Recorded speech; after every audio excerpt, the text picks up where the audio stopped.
That goes on mute, and that goes on mute.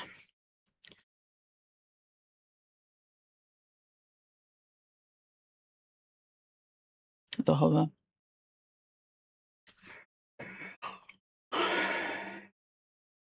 Comfort twisted and looted.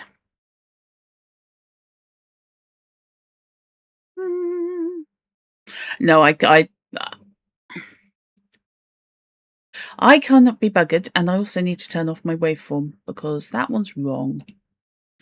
No, I turned off the wrong one. That one.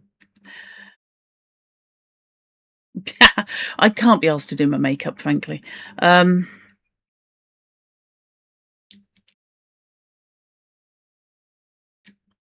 Yes, we cannot be asked.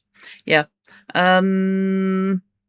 Please, sir, please, will you accept the game stream that I have told you is there? Cameron.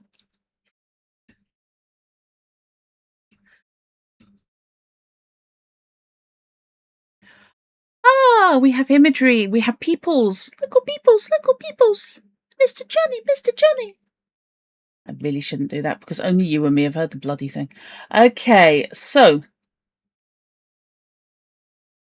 True. Yeah, but.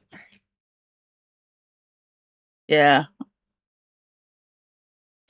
I think it's back on as download. I thought it was. Oh, okay. Well, they've got the Crime Chronicles, but that's it. I think so, yeah.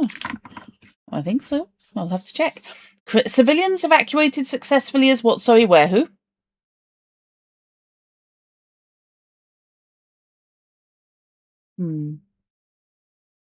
I don't know. Right. So I get to continue. Yes, absolutely, 100%. Yep, cannot argue. Yep.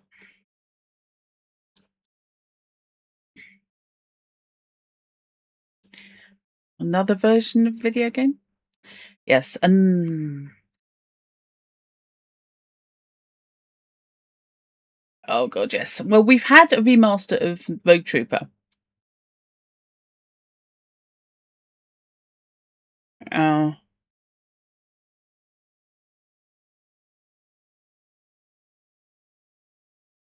Right. I've just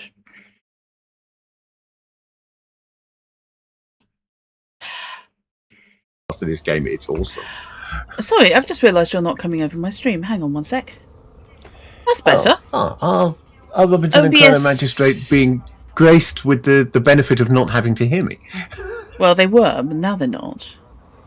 Now the poor suckers have got to put up with me like everyone else. Now the poor suckers, yes, have got to put up with you. Okay. Well, I'm not going to greet you. I've done that once before. It's not my fault you weren't listening. I was listening. Like I said, OBS crashed at the end of my previous stream, so it had reset everything to default, and default apparently was not my headset. Yeah. Oh, really? And then I'm going to have you. Sorry, this was quoting Red Dwarf for reasons known to somebody else. Probably because I was talking about Red Dwarf yesterday with Robinson. Okay, so I am sat at Schweitzer Platform, and I had hoped that it would sell aluminium, and the lying bastards don't. I'm on my way to Johnson Orbital, which does, or at least did when I was here last. I hope they still do. It's in a completely silly named system. Is it in Ammanhotso? Are you anywhere near the CG, or are you still? I'm at the CG. No, I'm at the CG. I dropped off my first load of aluminium to get on the books, and I'm now in on Mouse. What you're flying, Zhengda has aluminium, or had aluminium when last I was there, and this is I'm in Bokawatiko. You're in the what? The where? The who? I'm in Bokawatiko. Of course you are. That's what it says. I'm sure that there is a proper pronunciation for that, but since I couldn't even guess what language it might originally be from, I've got no idea what it is. The back button. Is it BOK? Yeah. BOK, yeah. No. Boko. B-O-K-O. Oh, Biko. Oh, right, okay. Boko Watiko. Where the hell is Boko Watiko? Oh my god, that's 39 light years away. Yikes on the bike. Is that giving a decent price, or is that just that's where you found that? I'm just approaching the. This is where I found that has a proper station and a cellar, where I can land my Type 9 to buy it. Jiangda, I believe, is closer and has outposts. It does. I'm flying mouse. My come out, thank you. This is the problem. I'm using my keyboard and I don't know why, because I should be using my joystick. Probably. Yeah, I don't know why I'm using my keyboard. Jiangda, not Jiangana, which is somewhere else altogether. So no, Jiangda is 49 light years away from where I am. Oh, is Jiangda further away? Oh, from where you are. Further away from me. I think it's closer to the CG. Yeah, so I think it was just one jump from the CG, whereas I'm doing 2 with this one. Or 3 on the way back. Yeah, I kind of sort of a bit wandered off to see if I could find somewhere that was a refinery. And I found somewhere that's a refinery, and it's selling absolutely sweet Fanny Adams. Yeah, I restricted my map to just showing extraction and refinery. Yeah. Because quite often, if it's an extraction, it will also have a refinery. It'll also have a refinery. Yeah, I should have done that. I did just extraction. I didn't do by any stretch of the imagination a proper look. I just came to one to see whether it had. And I found Jiangda because I just flew to one and scanned it to see whether it had any aluminium, and it did. Yeah, I am currently and then in the Type 9, I knew I couldn't use that, so I went to the next one that did have an Ocellus, and I went there. I am currently in Cultivate 5. I'm flying straight forward, slowly. Don't whinge at me. Okay, what are you? You are agriculture refinery. Okay, agriculture refinery. Dreadnought 10.9 billion people. Oh, that sounds good. That does, doesn't it? Yeah, I do tend to look at the number of people, because the higher the population, the more likely they are to actually have stuff. Yeah, okay. So that's LTT 13125. Let's go there. Still going to be 2 jumps, but I'm 2 jumps from pretty much everywhere. I've never been there before, so... Oh, God, it's got a white star. Oh, maybe I'm not going there. No, stuff that for the tiddlywinks. No. That's a really good way to get fried. Right, price at Johnson Orbital is 2674, which is not a great price, but given that they're selling for... lots 20-something thousand. You don't really need a great price to get a profit. I think they might start running low here, though. They've got 2,615 in stock at the moment. And I'm buying 685 of them. 600. God, I thought I had a lot of cargo space now. Jeez, this is nothing. Fish. I mean, if Robinson was on here with his Plipper, he'd just empty all of the markets before we could get there. Yeah, this is why he's not. I'm in Mouse, but I've equipped Mouse with my 2, my Type 5 and my Class 5 and 6 custom cargo bays. So although I'm in my minor, I don't have any of my customs on this ship. I've got 265, I think, tons of cargo space, and I've got a fighter bay. And now I've remembered to put my crew member in it, unlike flying the last 2 jumps. Yeah. I kept remembering just after I took off that I hadn't actually put my pilot back on board. So presumably he's been taxiing around after me. I didn't put any of the engineered bays on this one, on the basis I figured this has enough cargo cap anyway. Well, I mean, it would be... I could get even more, but... It seems to me that the pre-engineered cargo bays make a bigger difference on the smaller ships. Yeah. Because the increase of a few tons when you've already got over 600 is negligible. A few tons when you've only got 30 is a big difference. Your Plipper only has how much? 1,040. Throw me dead. The blipper, you can carry small planets in a blipper, I think. Or towing another one.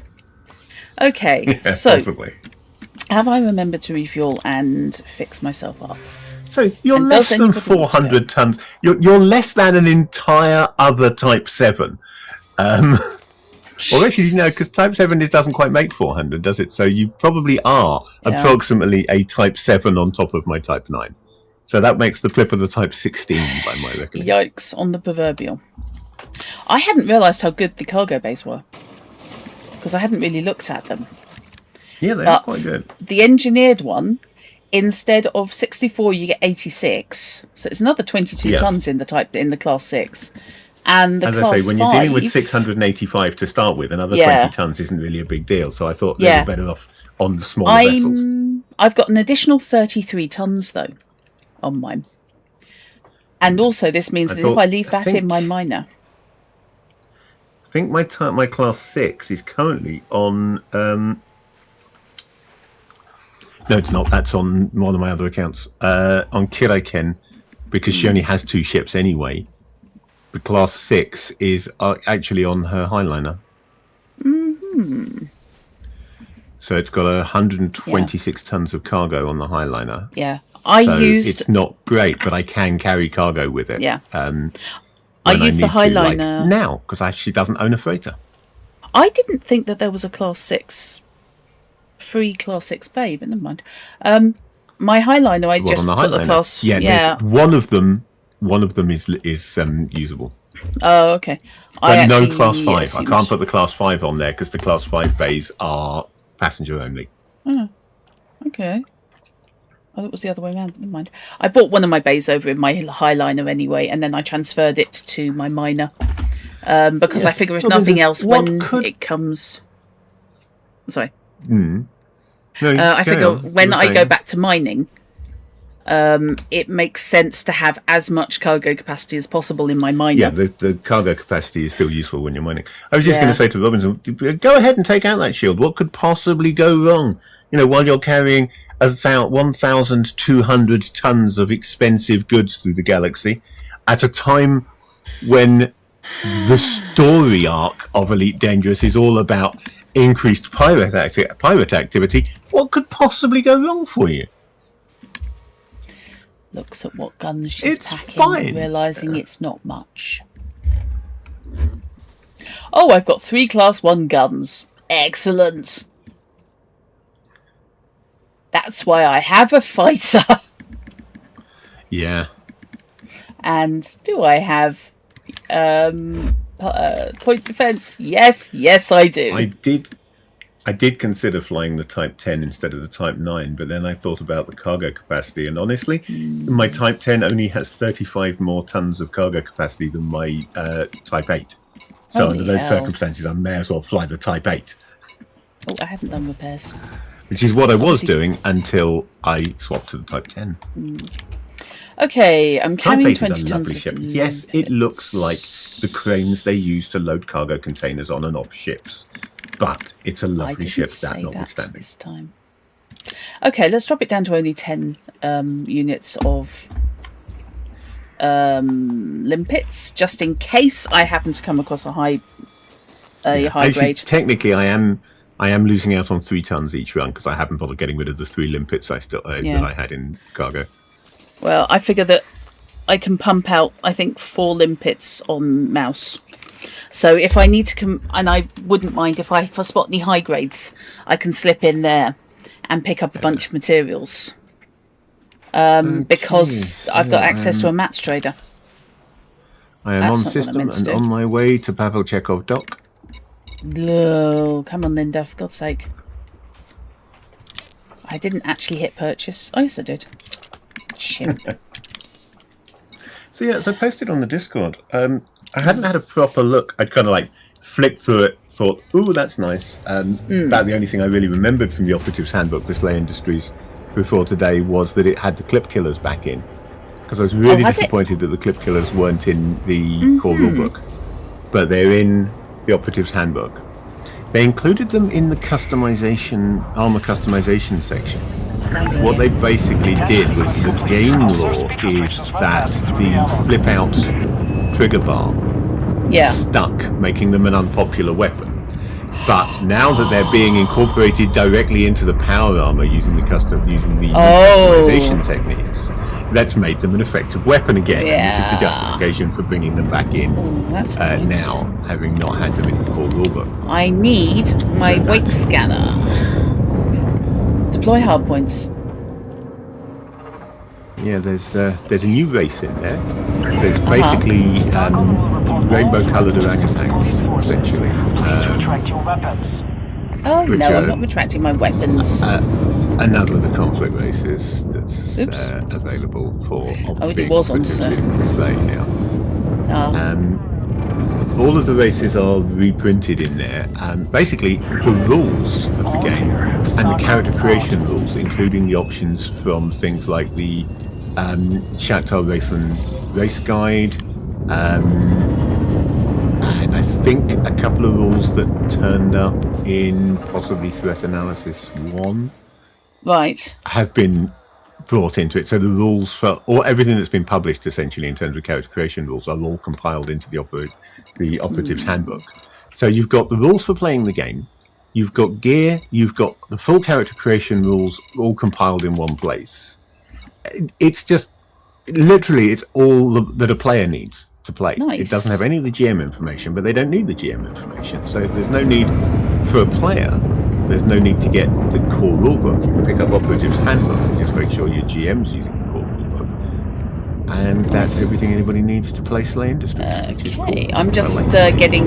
If it is, it's kind of I am getting in some wake scans since I'm here, because I need data for crafting. And since there are a couple... Yeah. Apparently that doesn't feel the need to tell me anything. Okay, it's really objecting to being on the same one as my beam lasers. Okay, fine. Change it to its own hardpoint. God. Dad, what are you doing? Wake scanner. Okay, you can come off that. And then you can go on your own one, and you can be all special. Isn't it lovely? Oh, I was too early doing that. Yeah, I know. I was just too early. Right, okay, that's better. Yeah, I really want to run a Slay Industries campaign, but it's... no, I can see that. It's very much a matter of finding the right players with a game like Slay Industries. Yeah. Because there's just so much that is deeply unpleasant about it. It can be very upsetting. Oh, fine. I mean, there is a far-right authoritarian government and you work for them. To all intents and purposes, in many respects, it's ICE the role-playing game, but in space. Well, I wouldn't necessarily... a lot of people don't necessarily want to play that. Yeah, I'm not necessarily going to say it's... far-right authoritarian. It's kind of, it's just authoritarian. I'm not sure whether left or right comes into it when it's Mr. Slayer making all the decisions. I don't think that's actually that relevant anymore, are they? Yeah, true. You've got that sort of whole big secret. Is this actually a real universe thing going on? Yeah, which up on apparently has annoyed a lot of people. There's a lot of old school fans going, "What is this?" But of course, that was part of the original Slay. They just didn't give anything about it in the original book. That was stuff that they revealed later. And so and this was Slay was originally out pre-internet, so there's an awful lot of us had never seen that stuff before, just knew nothing about it. And with the new edition, we're suddenly like, oh, so that's what's going on. That's what it's all about. Yeah. That we had no idea about. And there's a lot of people who didn't like that. But I do like it because I like that kind of weird shit sci-fi. I do. This is for want of a better term, a pocket universe, I suppose. Yes. That's created from the minds of certain people. Isn't it a mind of a journalist was one of them or something? Something like that. Yeah, it's a mind of a madman. Yeah. Not necessarily the big threat to I think my audio may be set too high. Hang on. To Slay Industries, the White et al. That's basically the guy whose mind it is. It's from. Effectively, God is a bad guy to all intents and purposes in this particular setting. So it's quite fascinating, but none of that makes any difference to the average player group. No. Unless you're playing a very high-level game, or you're being thrown into those secrets by a GM who understands the setting and wants to play that, none of that makes any difference to the individual player character. To the individual player character, it's just that the World of Progress is run by Slay Industries. If you want to get on and actually be anybody, you essentially have to work for Slay Industries. Yeah. And do what Slay Industries says. Jump. The hardest part about playing Slay Industries for a lot of players, I think, is the psychological disconnect. And this is something that this is a big issue with a lot of role-playing games, but you can brush over deploy hard points, sweep it under the carpet a lot more with other games. So, for example, there's a psychological disconnect with elves, for example, in fantasy role-playing games. Yeah. People don't play elves; they play humans with pointed ears and long lifespans. Yeah. Who can see in the dark. They don't actually play them as elves. They don't think about them as elves. They don't put themselves into a different mindset. And with Slay, it's even worse because you can be playing a human, but you still need a different mindset because you're not a human who's been raised wherever you were raised in whatever environment that happens to be. You're a human that was raised in the World of Progress, and all of the horrendous, awful shit in the World of Progress seems perfectly normal to you because it's what you grew up with. And that's a difficult thing for a lot of players to get behind and get past. Yeah. Hang on a sec, I'm just going to turn you down slightly. Because you're coming through quite loudly. And I don't know why. Still, I'm going to have another go at turning myself down. I will do it. I will do it. It's okay. Thinking. It's okay. I do it. There we go. Talk. Say something, sir. Something, sir. That's better. Something more. I'll just speak for a while because you can't tell from a sarcastic, that's fine. flippant something, sir. It was tone. It was just starting to clip, and I don't know why. Because it's not like it's going to be boosted. I had that, of course, with you. I had to ask you to turn because I couldn't find a way of turning you down at this end of the stream together thing. So I had to ask you to turn down at your end because it was quite unpleasantly loud. No, I've misjudged that fuel scooping. That fuel scooping is wrong. We do not like that fuel scooping. No, we do not like 60% heat. No. It's better. 60%'s nothing. Shut up. Provided it's not going System up. Scan. If it's 60% and rising, then you have to be slightly concerned. It just rocketed up to 60%, and we're not happy about that. I've already scanned this system. Okay, fine. Or somebody has anyway. I noticed that Drive-Thru RPG are advertising the new Valiant RPG, which I think must mean that it's now properly out. Yeah, I refuse to look at it because I want it. Yeah, well, I don't know. Will you? I don't know. The system on it is was it Mutants and Masterminds? Is it called? Yeah, I've not actually played They're obviously doing the usual. The heck am I? Big yourself up thing, and I think they're referring to it as I can't remember whether they're using the term best or greatest or whatever. Yeah. Superhero RPG takes on the Valiant universe. It's a superhero RPG taking on the Valiant universe. It's a proper RPG, unlike the last one, which used that weird system from Catalyst that I don't really get on with. That's also used for Shadowrun Anarchy and no, that was peculiar. Whatever the BattleTech one is. But it's level based. I don't like level based for superheroes. Right. I think a level based superhero is ridiculous. by definition, if you're playing a level-based game, you have a leveling economy as a part of the game, where you expect you will start low level, you will do things, you will go up in levels. Now, if comic books followed that kind of leveling economy, then Spider-Man would have become God round about 1976, let alone any of the time that we've had between then and now. Superman just started as God, so that's not really relevant.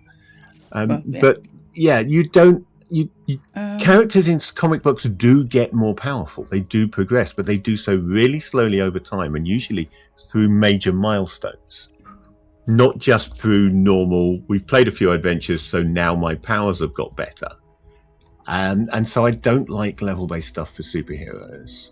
It's D20 based, so based on 3rd edition D&D, although in Mutants and Masterminds they've taken out the numbers for the attributes.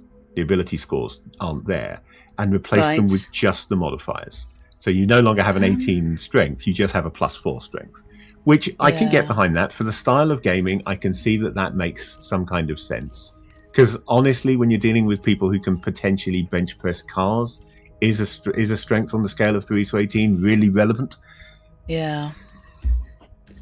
Okay. But yeah, I own I think 3rd edition of Mutants and Mastermind in PDF.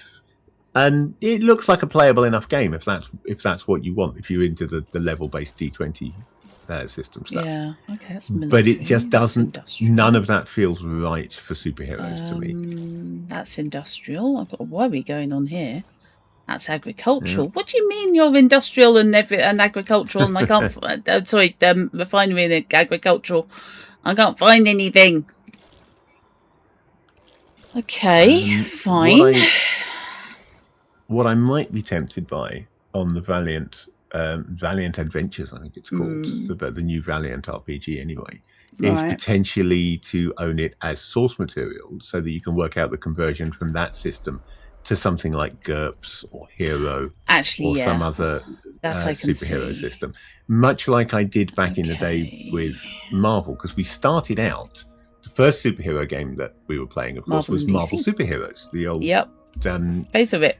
We went from Marvel Superheroes, we went to the DC Heroes RPG, which we thought was a better system. So but we'd already been playing in the Marvel setting using Marvel Superheroes. So we converted to the DC Heroes game while using the Marvel universe, and then from there we converted to GURPS, and that was the point where we rebuilt everything for our own universe rather than carry on playing in the Marvel universe. Partly because Marvel was really pissing me off at the time, because I think that was in the run-up to... It was when Marvel had been bought out by idiots who knew nothing. And they were like, well, if the things that make the really big money are the limited special editions, then we'll just have to do more limited special editions. Sir, do you not know what limited means? No, that was a pain in the neck. And that, of course, that was the sort of thing that led to Civil War, which was a good movie, but a terrible comic series. I basically stopped reading Marvel about Civil War. Hence, I'm back to reading Marvel comics again now, and the ones I'm reading are the old Kindle reprints of 70s and 80s and 90s stuff before the Civil War, when it was still cool. But no, I remember that was why, of course, Stan basically engineered a buyout, didn't he? Yeah, because they had as with so many successful media enterprises, it had been bought out by money men who didn't understand the creative side of it. They didn't understand what it was and why it was successful, only that it was successful, and were just interested in squeezing as much money out of it as possible, which is what tends to happen. And then you get the new Star Wars movies, is the result of that kind of thing. From people who don't understand what Star Wars is and how it should be, and they just make any old trash. Handing it over to directors who willingly admit that they're not Star Wars fans and don't know Star Wars, and write any old trash based on the original movies. No, you're not taking that personally. You may notice I don't like the new Star Wars movies. Never would have guessed. Rogue 1, The however. Force Awakens was terrible. Rogue One, fantastic. Yeah, that's a Star Wars fan making the Star Wars movie he wanted to see. Big difference. It's not someone who's been paid to make a movie and has no investment in it. Okay, I'm not judging here, but where the sod in hell are your refineries, guys? Where have you put them? It's a refinery system. Yeah. You lie. It may just be the secondary economy at a number of stations, but none of them actually qualifies as a refinery station. Yeah. It has been a little awkward finding the aluminium, which is why, having found a couple of places that have it, I'm just going there. Okay, stuff this for again with Tiddlywinks. I am going to land at Tasman got a Terminal. few more back since I was here last. See, this is just me trying to be clever. I should never try and be clever because I'm not. I'm an idiot. Right. Ooh. Yeah, man. Yeah, I love the whole trainee superhero thing. Yeah, junior teams are fine. The comics that I'm reading at the moment are Generation X. Generation X was the 90s secondary X-Men team. They followed on from the New Mutants. The New Mutants had been wiped out in a previous story. Oh, God, hadn't not they? all of them. Most of them have been. The entirety of the Hellions, which were the New Mutants' opposition, their nemesis, were a team called the Hellions, which were run by Emma Frost, White Queen of the Hellfire Club. She had her own school, rival to Xavier's, and raised a team of teen supervillains, called the Hellions. Those died entirely. They got wiped out altogether. And the New Mutants, a lot of the New Mutants died, but not all of them. So Sam Guthrie was a New Mutant. He actually got promoted to being an X-Man. He joined the adult team. Cannonball, yes. His sister Paige, meanwhile, started developing powers and became one of the next generation, Generation X.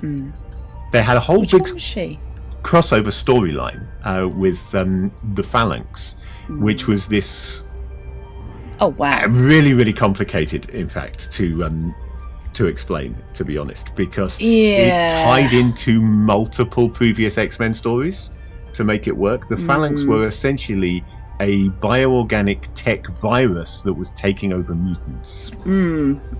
But it tied in, its origin ties into a number of previous stories, including what happened to Warlock and what was his name? Oh, I can't remember. Who was one of the New Mutants and whose mutant power was that he could speak any language. He could understand and speak any language. Mutant translation. Just a quickie for anyone watching my stream. Yeah, that rings a bell, actually. Just anyone who's watching my stream, how dramatic is this planet? How over-dramatic is this planet? Seriously. That's just OTT. But there were 2 versions of Cypher. Of course there are. Yeah, but somewhere down the line, Doug died. And Warlock, who was this techno-organic being from a techno-organic race, and they were bad guys, but Warlock had effectively had his mind scrambled, or he was like an offshoot of a baby or something, and joined the New Mutants. They basically helped him redevelop a personality, which was as a good guy, as part of the New Mutants. And I don't know exactly how it happened, but somehow Cypher was reborn essentially by merging with Warlock to create an entity known as Douglock. That was it. It was not Cypher with Warlock's body, and it wasn't Warlock looking like Cypher. It was literally a merging of the two of them into a single entity. But that's I haven't read most of those stories, so I don't really know exactly how that works. But anyway, that techno-organic stuff, that's part of the origin story with the Phalanx. And they did this big crossover Phalanx story where the Phalanx were hunting down the next generation of mutants. So the X-Men teams were attempting to find and rescue them before the Phalanx could get them and absorb them into their nastiness. Yeah. And the ones that they were able to rescue formed Generation X, the next trainee mutant generation. Which was the one And there was a big shake-up, and they stopped training them at Westchester, Xavier's mansion in Westchester.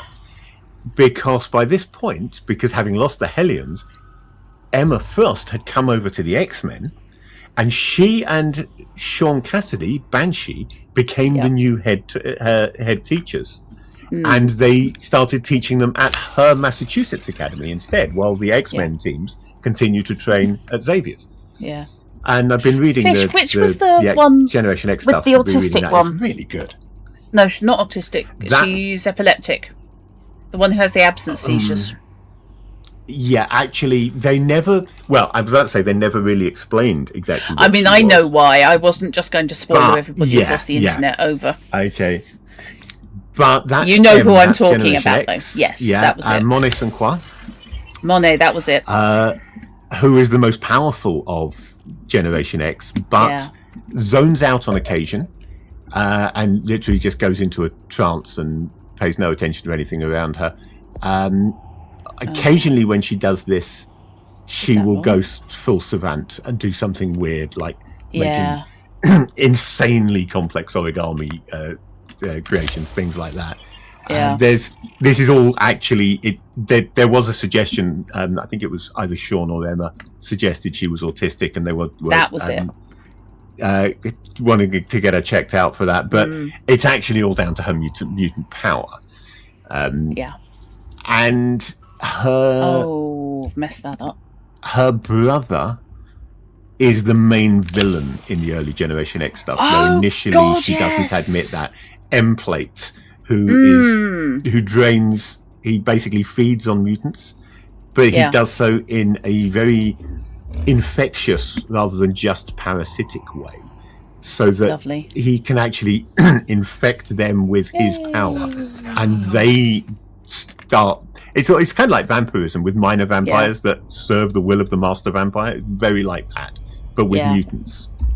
Because there's a fantastic issue where in the issue before, he had infected Sync, who is one of Generation X, and his power, he has this sort of bio aura that syncs to other mutants, and it's not like Rogue, for example, where she steals their powers, or some other characters who can mimic something's powers. He syncs with those powers and essentially gains access to them. So he has to be close to someone to do it. They've got to be within his aura.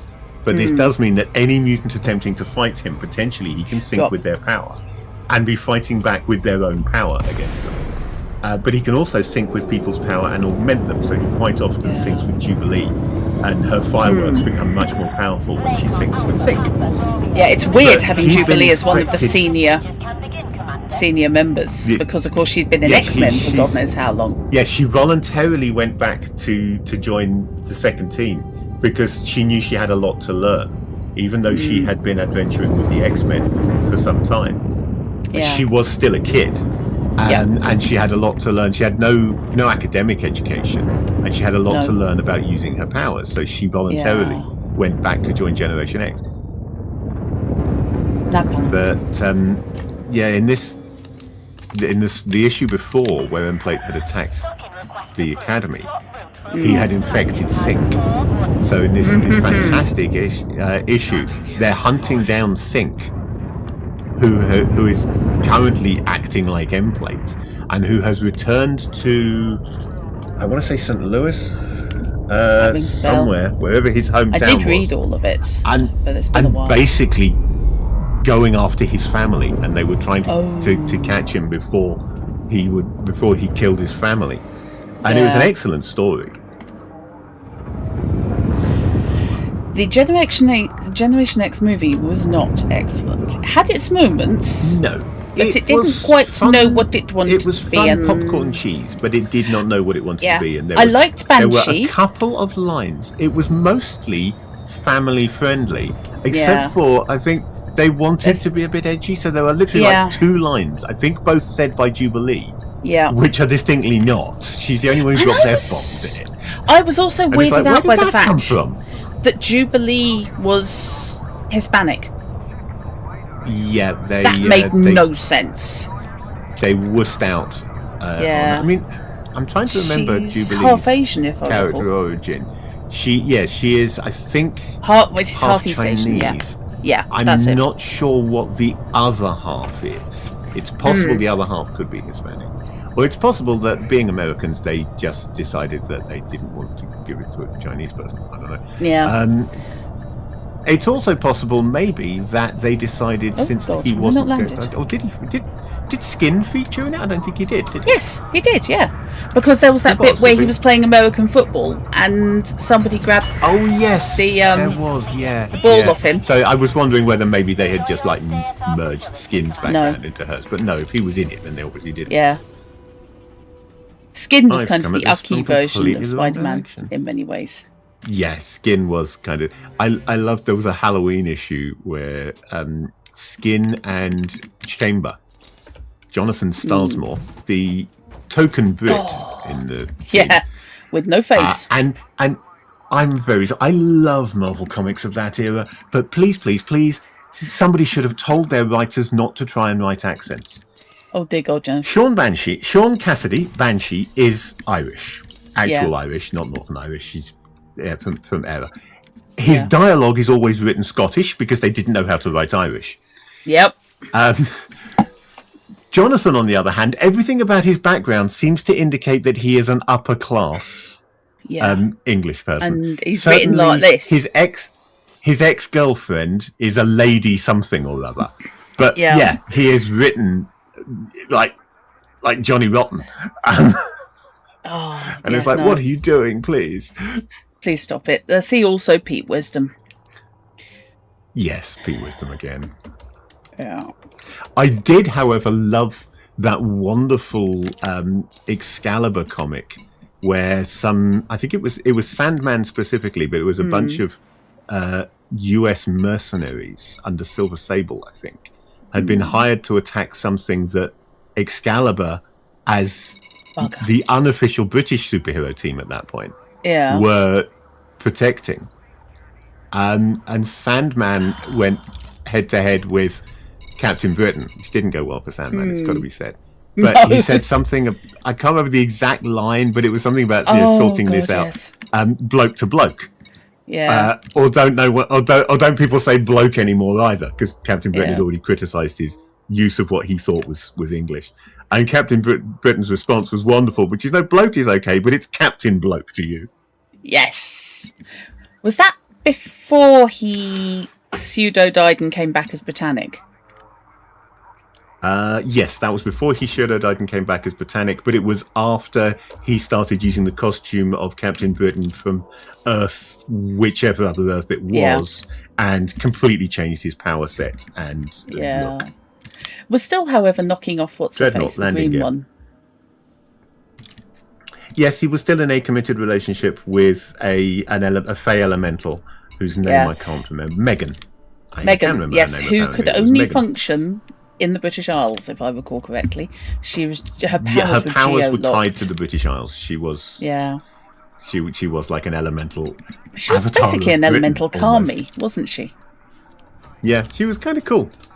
Excalibur was kind of cool. That's another thing that's another series that's on my list of things to pick up and start reading is the old Excalibur, because I only read bits and pieces. I really want to read the whole of the Cross Time Caper. Oh God, because that's a week and a half. That was so influential. Chunks of Cross Time Caper form the backdrop to what we have seen in things like Loki. Yeah, that's true. MCU wise, because most of the interdimensional Marvel Universe stuff actually came out of Captain Britain and Excalibur. Very rarely was it covered outside of that. So the whole Earth 616 thing, that's largely down to Captain Britain. Because, as I already mentioned, Captain Britain, they wanted to rewrite Captain Britain, so they did this cross-dimensional storyline in which he took over the identity of a Captain Britain from another world who had been killed.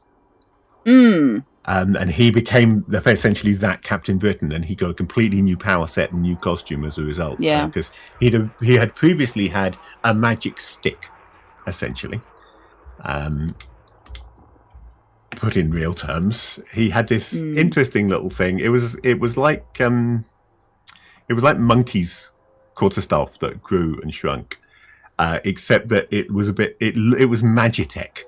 So he had like a lightsaber handle with 3 buttons on it, and one of those buttons extended it out to quarterstaff length, and he would have fights with it. I can't remember what the other buttons did now. And he wore a costume with, it wasn't the Union flag like he used later on as his costume, but it heavily featured like the 3 lions and red, white, and blue colouring. And it was kind of a cool costume. I actually rather liked it. It was one of those ones with the open-topped face mask rather than full hood, so his hair poked out the top, but it had a full mask, not the domino mask. And yet he was originally drawn in the 70s, and that was way ahead of its time, that look then. But when they decided to redo it, and I can't remember whether they rejigged him before Alan Moore took over did his run of Captain Britain or after. Because while I don't like Alan Moore, he has done some good stuff. And when he's reined in by other people, he can do very good work. And he was just reined in enough on the Captain Britain stuff. There was some stuff he wanted to do with it that apparently they wouldn't let him. But it got very nasty under Alan Moore. And that was when, for example, you may be familiar with the X-Man Psylocke. Oh, God, Psylocke, you may be interested to know, Psylocke, the Japanese ninja psychic assassin person, is actually a blonde from the UK called Elizabeth Braddock, and is Captain Britain's sister. She has a completely new body later on because things happen, weird things happen.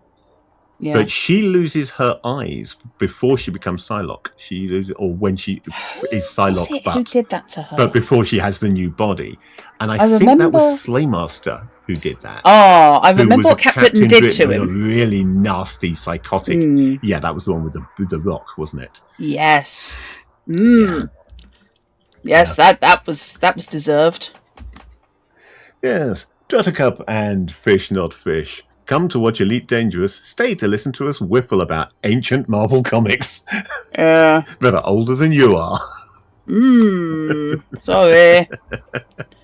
Apologies. You can't tell we're ADHD at all, can you? No, not at all. I'm trying to work out where the bloody hell to get hold of aluminium in this area. I'm also wondering if I can mine a shed load of bauxite and take it to a refinery. Yeah, I don't know. Honestly, don't know how that works. I mean, logically, you could sell it to the refinery and buy aluminium there because if they're refining it, then they'll have aluminium. But yeah, that's what I'm thinking. They're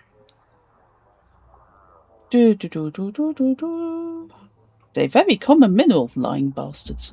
Because I'm in Mouse and I can't find anything, so I'm just thinking. I mean, I'm still doing fine taking the couple of jumps out to whatever the heck it's called. I think I've just ended up in a crap area, to be honest. Which is entirely my own fault. As I say, I filtered my map to show extraction and refinery, and there aren't that many in the area. Which is why when I found one, I just started using it. If it runs out, I'll look for another one. But otherwise, I'm just going to carry on with the one I know where it is. Yeah. No, I'm just looking up. I'm just going on Inara and looking how to see if your refinery processes bauxite fragments into bauxite, or does it process bauxite into aluminium? Right. Yeah. I know that it's possible to refine stuff, but I ran some numbers and it turns out that it's a bad idea because you end up with less value by refining them than just selling the things because of the quantity that you need to shove in there. I'm not sure quite why it existed. I think it was an idea that they had and decided not to really go with and never took out. Okay, fair enough. Something that's actually useful. I'm in Ross 113. Yeah, no, I wasn't sure. If your internal refinery would do it, since refining is what you do to. No, your internal refinery just refines stuff into the ore. The saleable good. Okay, no worries. And it doesn't do advanced refining. Yeah, that's fair.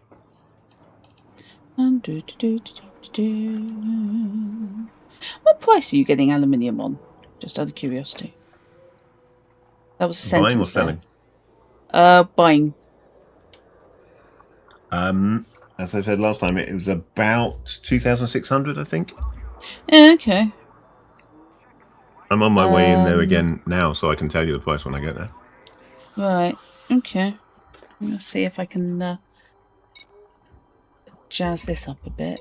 Okay, so we want. I have done the repairs. I have refueled. So let's see how far this is, because this reckons it shouldn't be far. But I'm starting to have a sense of humour loss. So I am going to fuel steel before I've got a cargo hold full of crap people want to steal. See, that's only 8 light years away from where I am at the moment. It's presumably a bucket load away from the CG, but since I'm here, what the hell? Oh, that's the White Star. That's the one I was bloody going for to start with, and oh, for you were poodles. Put off by the idea that Marcus might shoot your ship? No, don't tell me I miss Marcus. It's not fair. I miss Marcus. Right, that's where I'm going, and assuming I don't fry my arse, which you will find out in a mo, I am just going to go AFK, and I will be back in a moment, because if I'm going to fly into a White Star and evaporate, I need a drink. And so I do just mean water. People at home, we have... Oh, do you? Because I've got some spiced rum here I thought I might dive into in a minute. I took a pill today, so it's still running, so I can't. We have randomly whiffled about Slay Industries. We've randomly whiffled about Marvel Comics. We've even lightly touched on Elite Dangerous, which is a bit weird. What should we talk about next?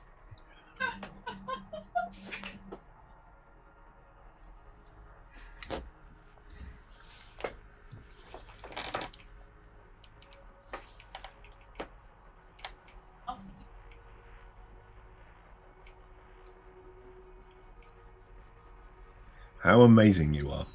Okay, so our next topic is how amazing is Robinson? I'm going to open the debate with not very. Or Alia going insane because maps, fucking maps. Yeah. I kinda get that. I enjoy making maps, as I'm sure you enjoy making maps, but there's a difference between making a map because you feel like making a map and making a map because you have to have a map. And when you have to make the map, it's much less fun than when you're just doing it for the sake of making a map. It really is. Because when you're just doing mapping for the sake of it, of course, it's a journey of discovery, isn't it? You know, you start fiddling around with the mapping software and you see where it takes you, and you either get something good out of it or you don't. But when you're creating a map for a specific purpose, then you've actually got, you've got a target in mind, and if it's not going in the right direction, no matter how cool it is, if it's not the thing you're meant to be making, then you still have that this is crap. One thing that I find is important is learning when to think this is crap and restart, and when to think this is actually really good but not what I was after. I'm going to save this under a different name and work on it again at a later date, but in the meantime I need to be doing the thing I need to be doing.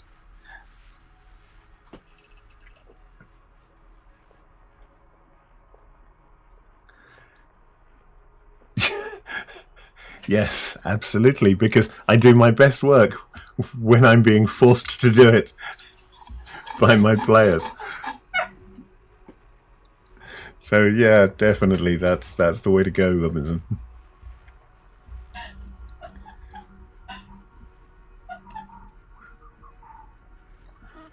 apparently Drutt, someone has been leaking nitrous oxide into Drutt's kitchen or something, because there seems to be a lot of giggling going on out there.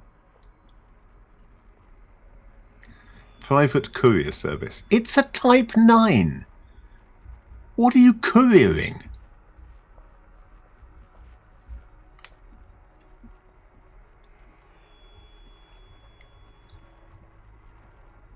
Okay, my fuel tank's almost full. That'll do.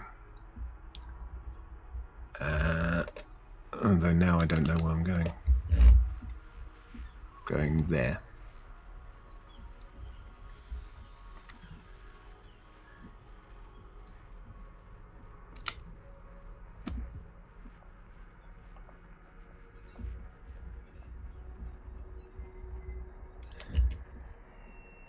I dislike using pre-gen maps unless I'm pretty much using them unchanged, because I do not trust my abilities to duplicate an existing map. So if I have to rebuild a map for some reason, then that is sheer terror for me. I've got some maps, some of the maps for Chthona, for example, for Obsession, that I would actually like to replace them with new versions of the maps, like these black and white maps. They seemed a good idea at the time, and they are nice maps, but I kind of want them in color now. And I'm thinking, can I redraw these in color? Can I convert these to color by loading them into a color map and then like tracing them maybe with the new mapping tools? And I did start doing that. I started colorizing a black and white city map that I did for Axe, because the continent map is in color. But when I mapped Port Sontras, I mapped it in black and white because it's a really nice, neat style. It's printer friendly, so I could have used it at the table, because that was before I was exclusively playing online. And it seemed a good idea, but I've started colorizing that now, and it's just so much work, and it's all going over stuff I've done before. And as an ADHD person, I'm very bad at going over material I've done before. I'm great at creating it in the first place, but then I just want to put it to one side and leave it the hell alone. I don't want to go back and edit it. Awful at editing. It took a long while for me. Clunky and not all that exciting. That's not a good review, is it, Robinson? Oh dear. Yeah. On a related but non-Star Trek topic, I'm looking forward to Planet Base 2, because I really enjoyed Planet Base, even though I didn't play that much of it.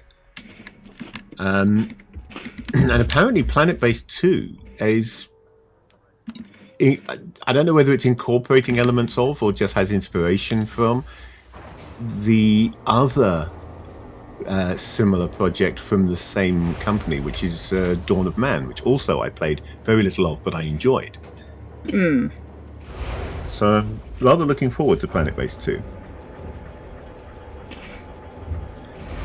I'm refusing point blank to even look at Guild Wars 3. Well, we're playing Guild Wars 1 now, of which we need to get back to doing. So why would we need Guild Wars 3 when we're playing Guild Wars 1? I haven't even played Guild Wars 2. I've got an account on Guild Wars 2, but I've never played it. Yeah. I think I set up my account on Guild Wars 2 when, at the time, you needed a Guild Wars 2 account to log into Guild Wars 1. Yeah. Okay.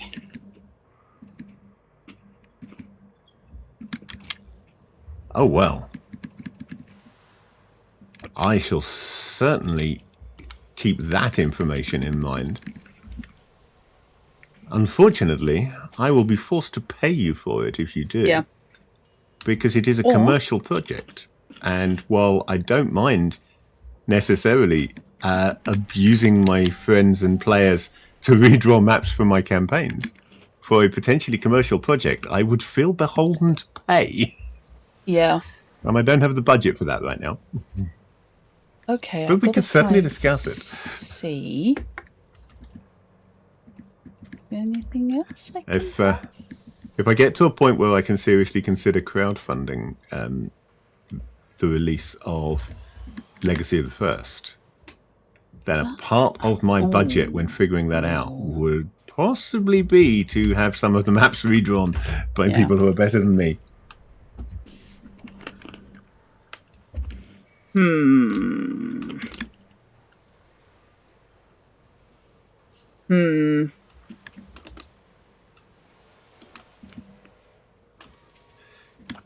Yeah, 2,674 credits, which is slightly, it's just over 100 over galactic average. Right. I'm just looking at shields. I've got the 5C by weave at the moment. And I'm just wondering about going to a 5A, but that is going to absolutely muller my power. Yeah, that really will. The 5C by weave is much lower power requirements. I like by weave shields if you're not expecting to get into heavy combat, because they recover quickly from light damage, but they don't take more than light damage without falling over. Okay, what have I got for power? I've got the 1 level engineering power plant. I don't know whether this is accurate. Zhangda Philippant Enterprise, which is a ground facility on Zhangda, is showing... Oh, no, that's... Hang on, why is that showing semiconductors when I'm highlighting aluminium? I was thinking that was a ridiculously low price, but... Actually, Philippant Enterprises has aluminium as well, 2,042, which is over 600 credits less than I'm paying for it. According to this. I've currently got 2088 at Resnick Terminal in this very system. I should be going there probably, but I think I can't. I think that's an I've got a 7C power distro. They sell 7As here. So you could update your power. Now, you see, my power distro is 1 level of engineering. But it's only 1 level of engineering. Chrono, worth possibly doing a bit of Googling, because obviously travel has been around for a very long time, and it may well be that there are some dedicated deck plan drawing tools. There are certainly things like... That's what I'm looking for. No, the word I'm looking for is completely gone, so I'll just say tiles, like modular deck plan sections that you can stick together to make deck plans available. Robinson found them. I'm sure he can probably relocate and point you at them. But yeah, a lot of people have been drawing deck plans for Traveller for decades, so there may well be things out there that you can track down that will give you useful deck plan drawing tools. Okay, I can do absolutely sweet maniabans about my power. I'm already on the 6A. My power plant and my power distro. Yeah, my power distro is 7C. But if I change my power distro, that will put me over my power allowance again. Yeah, because your power distro, improved power distro, actually increases the power requirements. Yeah. Because it funnels more power into each item, making them work better, but requiring, also giving you a bigger power draw for them. That's irritating. They get bonuses at the expense of power, essentially. I notice you're just outside the CG area. Am I? Well, I saw your little green logo on the map, and it looked like it was just like 1 jump away from. I'm 1 jump away from it. Sorry, when you said just outside, I thought, oh my god, am I outside any kind of contact with the CG? But I'm actually not that far. I was just thinking, I'm just taking off to head back to the CG. If you want another 500 or 1,000 towards your modifications, you're welcome to join me there and take a dividend on my sale. I am going to take you up on that, but I'm going to do it 2 jumps, not 1 jump.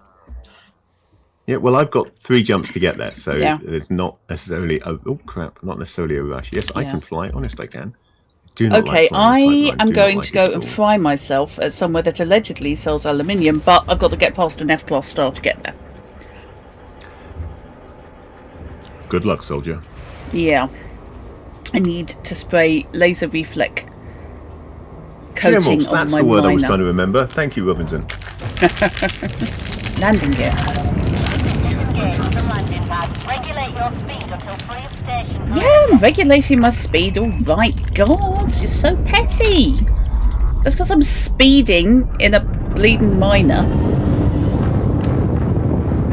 Which I realise I probably shouldn't be doing. Welcome to the Internet out of my head. I should not have watched that. I know, me neither. That charismatic voice video. Oh, this is despite the fact that I listened to about 8 Mitch Benn songs in a row, in between watching that video and coming online to do this. I've still got Welcome to the Internet stuck in my head. Yeah.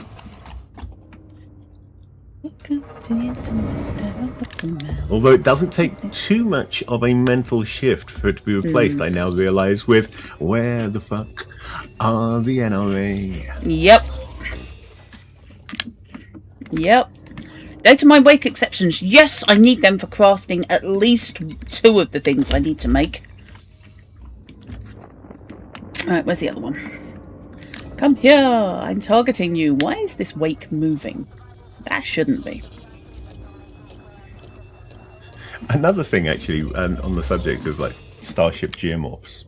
Okay, I'll take that. There are actually a couple of companies, I think Heroic Maps are one of them, who make such things for VTTs. Just little tiles of sections of corridor and rooms and so forth for the interior maps of Starship. Yeah. I used them for the first Strontium Dog adventure that we played. I had part of the ship mapped out using those. They're quite cute, but they don't look very Traveller. Yeah, I've got all those Loki somebody has done some more properly Traveller ones. I've got all those Loki Starship maps I really want to make use of. Which, of course, at the time we weren't really playing sci-fi. Now kind of are. I wonder if I'm not running it yet. I've made maps in Fantasy Grounds jump. Map and Monday a couple of times. Yeah. I wonder if I should actually, even though I'm not that good at it, try and do a stream which is more of a tutorial on putting maps together in Fantasy Grounds. Absolutely, yes. Because it's pretty straightforward, to be honest. But nevertheless. Where was my target? Where'd it go? Thank you. How did I feel I passed it? I was headed towards it. I gave up on the map I was trying to put together yesterday for Traveller. Yeah. It just was not going how I wanted at all, so I just deleted it, and I'm going to have to start again. When you say yesterday, do you mean this up? I'm probably this morning, I suppose. Overnight. Yeah. Okay.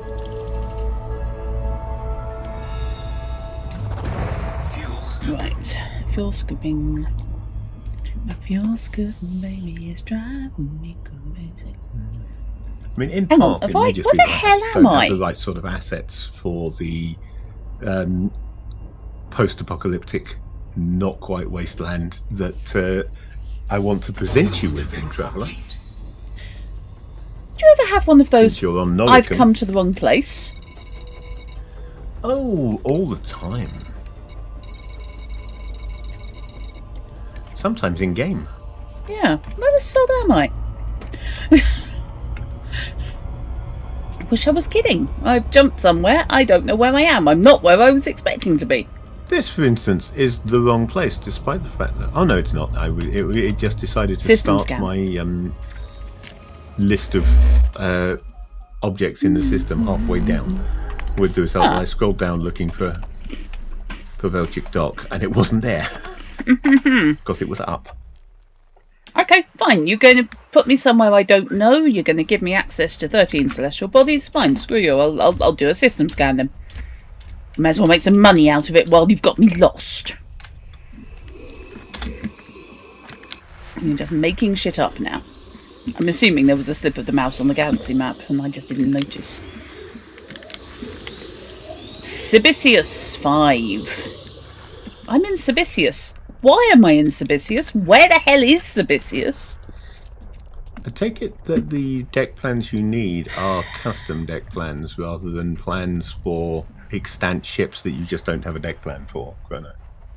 Because I think, Mongoose pretty much gives you a deck plan for everything, don't they? So I don't think they should be. Yeah, it's not like the old days where you had to draw your own deck plans. Graph paper's when cheap. I was a lad. Yeah, I was never a lad. Right.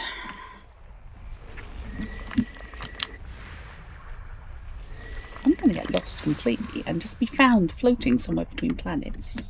No, that's more something that happens to you in X4, where your ship can be blown out from under you and you'll be floating around in a spacesuit going, yes, there's no call for that. Where do I go now? Where do we go from here? Is it down to the lake of fear? There we go, I wasn't targeting it properly. So, anyone pick up on any other good games on the excuse me while I trade show, industry show we oh god. Yeah, excuse me. Oh no, that's yours. Okay, sorry. You banned them. Okay. Bot banned. Okay. Oh, but now I'm not actually in the game and therefore can't drop out of. Yeah. Yes. Anybody pick up on anything else on the trade show that is essentially Trailers Are Us for the game industry? Because Thief the Dark Project remaster. Yes. I mean, that went straight on my wish list as soon as I discovered it existed. It's not, but only because I got distracted between you telling me it existed and Steam.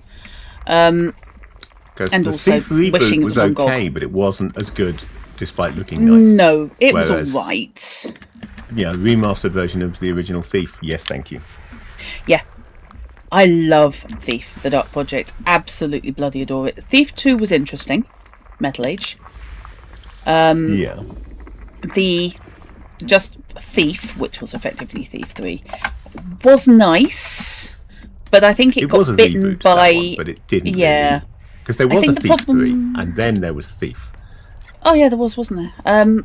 The problem was that the new Thief, to my mind, got bitten by Dishonored. And I wish it hadn't, because not all steampunk Magitech to be are the same. Dishonored, that's an RPG I'm still waiting for you to run. Because I know you have all of that copious free time that you just aren't doing anything with. I've just given my microphone such a dirty look. Okay, that's the whole of this system scanned. Where the bloody Nora am I? Oh, I'm ever. No, God, no wonder I got confused. Okay, come on.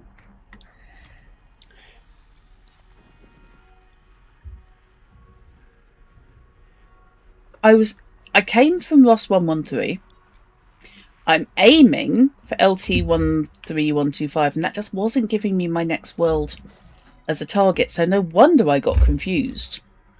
Because the route is still showing me as having another jump on the galaxy map, but I didn't have a world showing on my radar. I had no system showing on my radar, so I was kind of just sat here going, okay, fine. That's better. Well, I've mapped a 13 world system I hadn't done before, so what the hell? There are quite a lot of sort of generic ship plans available that were mostly released for things like I've forgotten what the sci-fi part of D20 Modern was called. D20 Future, was it? Yeah. And subsequent sci-fi games that didn't have quite the same level of lore and shipbuilding as things like... I apologise, I'm about to start screaming, okay? It may be possible to reverse engineer if you can find something that fits your concept for a ship, and then try and reverse engineer traveller stats that match it. No. Are you on your way? Okay, I am about to go and pick up some aluminium, and then I will jump straight back. Sod it, go and do another run. You sure? Yeah, go for it. I'm about to try and find where I'm going. Which Do you know think... where you're going to? Oh god, I can't remember where I'm going. Oh, I dislike that. Oh god, where the hell was I going? I made a note of it. Providing ship plans, you should really give us some previews of what they look like. Oh, there we go. The actual public preview button preview gives us previews of. Nope, they're technically usable, I suppose. But I can see why it's pay what you want, because what I would want to pay for that is very little indeed. Oh dear. Berners-Lee Relay. Well, they're probably recommending that particular map. I like that. Yes, I've got the Alternity Players and Game Masters guides in print, and I did have a lot of the Alternity line in PDF. God. But I had a hardware crash, and they're no longer available unless they've been made available again. They certainly weren't available at the time for me to re-obtain them. System scam. Alternity, I actually rather liked. Wasn't impressed with the reboot of Alternity. It went to a different company who've made an Alternity second edition, which does contain some of the basics of Alternity, a lot of the basics of Alternity, but just nothing about it particularly leapt out at me. Dark Matter, which was an Alternity setting, of course, got resurrected as a D20 modern setting, if I remember rightly. Thank God for SEO. Next time I'm jumping out the same way you are, Fish, because this is ridiculous. The place where I can buy aluminium is 19,000 light seconds. Why did I just launch? I haven't sold anything. You idiot. Yeah, this is 3 things at once. Yeah. ADHD brain wants to do 3 things at once, can't do 3 things at once, isn't good at it. I guess I better go out, turn around and come back in. Yeah. I love SEO. SEO on an optimized ship is so fantastic. Yeah. I'm not flying an optimized ship. If I press SEO, I'm suddenly on a bucking bronco. No, it's fine as long as you only do it for like half a second. It's worth pulsing there because it gets you out of gravity wells. Excuse me. Oh, that's interesting, because the one got wine. Why am I slowing down? I'm 1,700 light seconds out. Yes, okay. So that's an interstellar transport deck plan, including stats for wine. Now, wine, what's old is new. Yes. Is the underlying system Johnny Alpha that Strontium Dog used. Yep. So that means that is actually, for a few quid, that is a completely designed ship that I could use for a ship-based scenario for Strontium Dog if I wanted to. That's cute. Weapons fire, threat 1. Everyone's having a fight here. I'm feeling very picked on.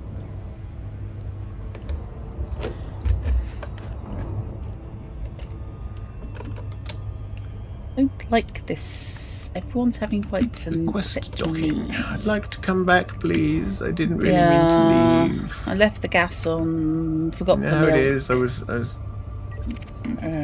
DBX. Hello.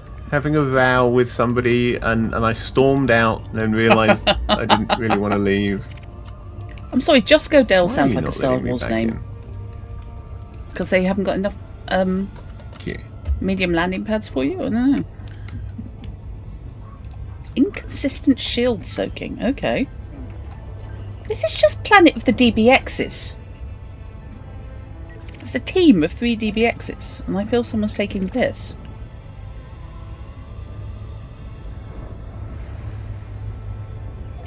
Okay, fine. I picked up a lovely deck plan for Coriolis, actually, when I was planning my Coriolis game. Oh, yeah. A few years ago. That never happened. That I think I'd still probably want to use going back to Coriolis, and I would like to go back to Coriolis because I like Coriolis. Yeah. I like the setting. It's a free league Mutineer Zero, so it's the bottom end of what I would consider acceptable for campaign use on in terms of rules light gaming.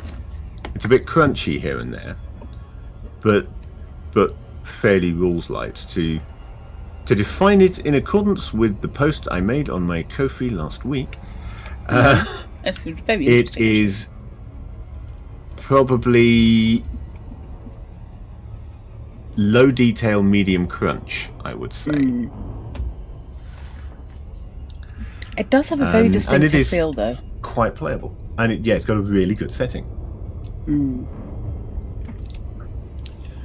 Deck plans there for the Newton class lab ship. The Arabian Space Knights, basically. Yes, 2001 Arabian Nights, as I referred to it. Yes. When we were playing. Yeah. Okay, let's do that. If I'm here, I may as well map a planet. What the hell?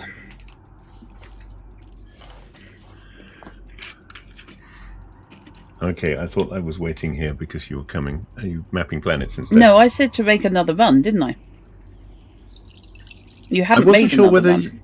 I wasn't sure whether we were making another run or not. Oh, yeah. Because that I thought you conversation were. kind of went both ways. You sort of said both yes and no. I think you thought you were a wizard. Right, okay. I shall sell this ship and do another run then. I realised that I was not where I needed to be. No, I'm sure I didn't sell this shit already. Well, given you've just taken off and landed again. I'm sure I didn't sell it. So I hope I didn't sell it, because if I did sell it... No, I didn't sell it. I didn't think I had. Right, so 12 million profit. Thank you very much. Now we go back. He's making millions in profit. Me, I'm flying into walls. To Boca Watika. That's just as well I like this game. Hopefully I'll be good at it. I mean, yeah, in fairness, that's 12 million profit on 685 tons. Yeah, I know. Oh, bloody hell. Have you just hit elite on something? Okay. That's what confused me. Promotion to elite. The only thing I've been doing is trading, and I'm already elite. I've just been promoted to elite 1. I've got the next level up from elite. Doesn't take long to blast through them once you're trading in a big ship, does it? And I haven't even got a flipper. No wonder Robinson's maxed out on Elite 5 or whatever it is. I hate you.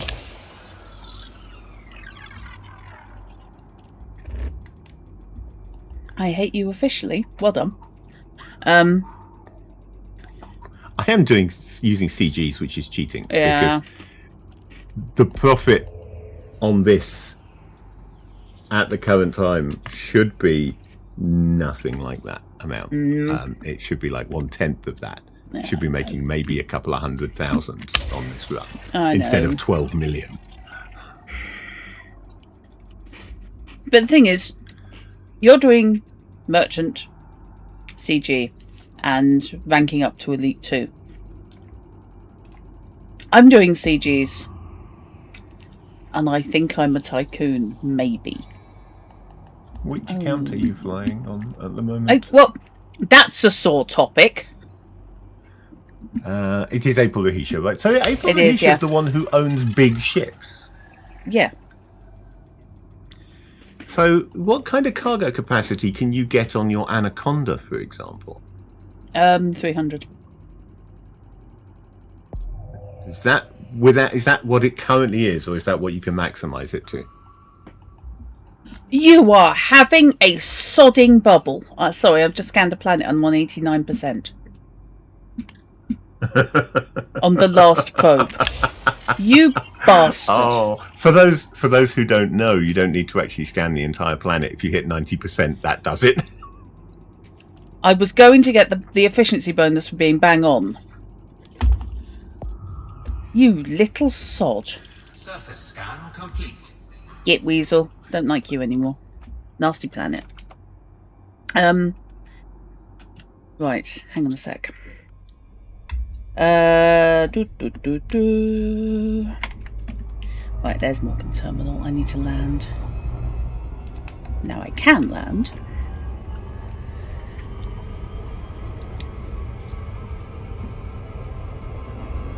Oh, I'm in a gravity well. This probably means I'm going to headbutt Morgan Terminal. Quite possibly.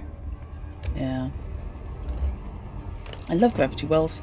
We're motoring along, decelerating, and all of a sudden... I must admit, I am actually quite fond of gravity wells because they're the only things that stop me banging my head on the ceiling. I meant in game. Oh. Okay. Drop. Okay, that's an intriguing one. Yeah. I did my search on drive-through on the term ship plan. Right. Why are Hellbound the Blood War and In the Abyss for Planescape both coming up on this? Because they've got ships, not space. No, I think it's Planescape. I think there must be a reference to to ship somewhere, and then plan from Planescape. I bet you that's it. I've got the music. Oh God, then. It's only a medium. Just give me a bloody medium. Fine, screw you. Robinson, did you know that Loki Battle Maps have done a bioship deck plan? Was that in their The space Kraken bioship one? I'll have to check because I may own it. Yeah. I may well have it. Does it say what set it's part of? I've just got the search results on drive-through up, so it's just a product. Oh, okay.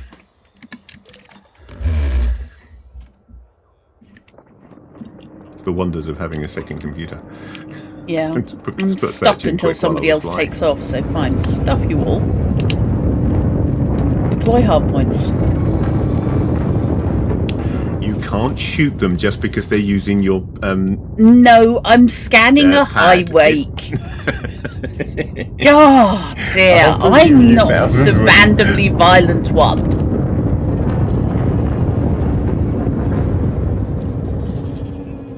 I'm very rarely randomly violent. There is only one randomly violent one. In this conversation, what you meant to say was, I'm not a randomly violent one. Okay.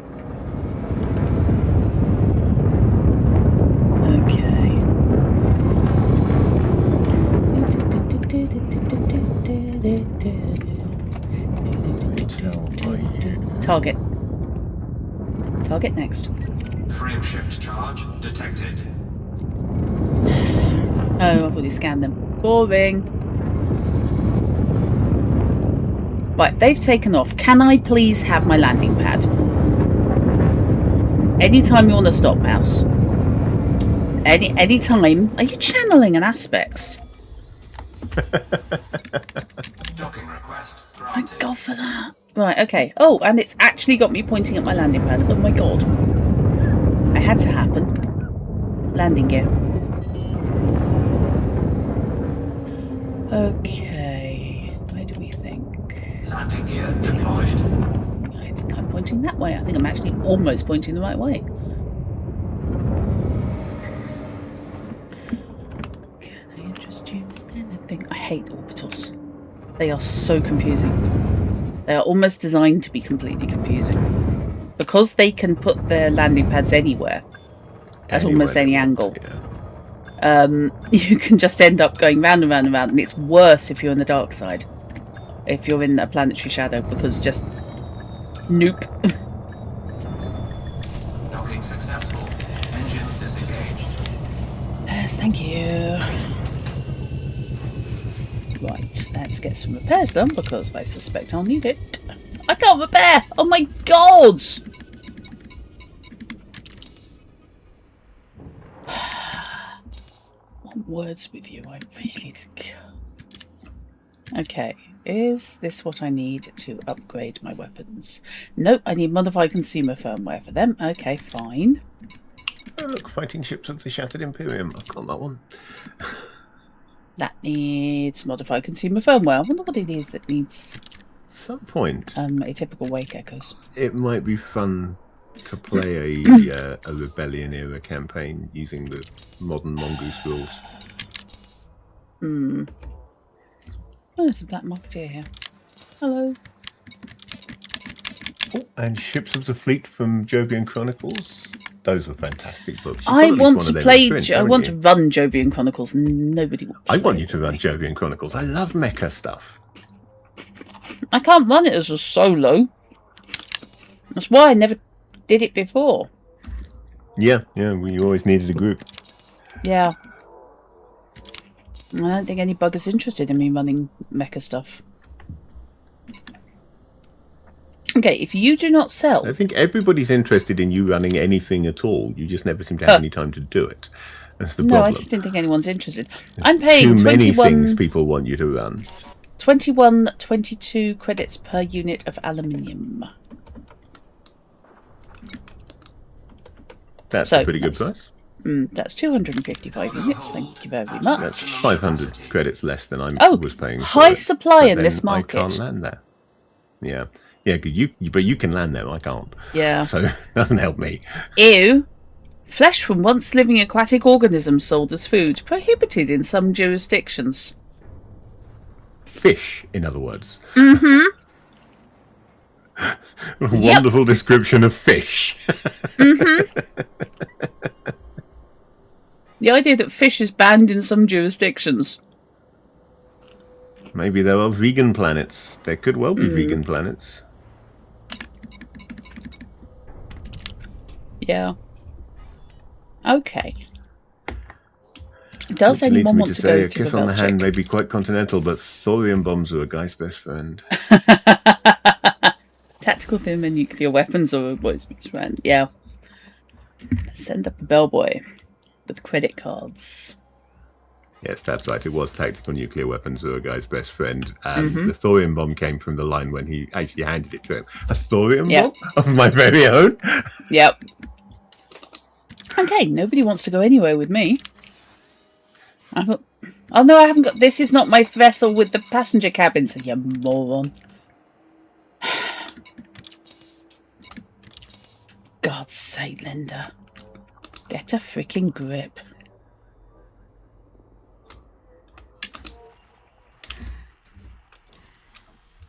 Right. Old chick it's a race in Star Trek, I think.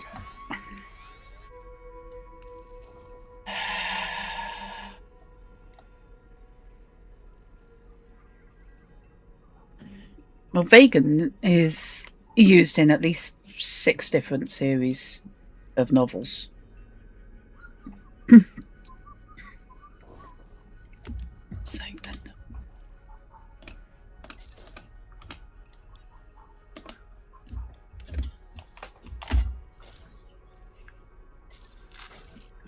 Vegans off on Vega, yes. That makes sense, you see. Well, I'm only one jump away. As opposed to vegans who are not necessarily from Vega. Although it's possible that they might be. We know some perfectly nice vegans. Nobody's perfect. Tom, well, you said that.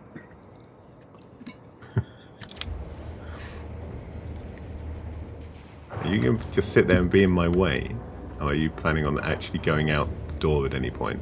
Because I don't want you to crash into me and me to get blamed for it. So I'm just going to sit there? Yeah, you're just going to sit there. I'm leaving. Okay. Fortunately, this place is actually only one jump away. And aside from the fact that it's 19 light seconds from the jump-in point to the place that's selling cheap aluminium, it's not terrible. 19. So are you fuel scooping while you land? No, 19,000. That's what I said. 19,000. You didn't say 19,000. You said 19. No, I said 19,000. You may have meant 19,000, but you said 19.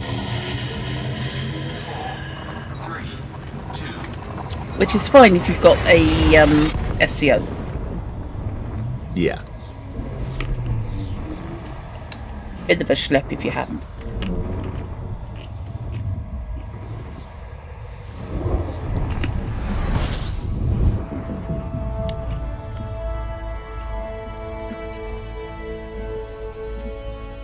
Right. Pavelchik dock, here we come.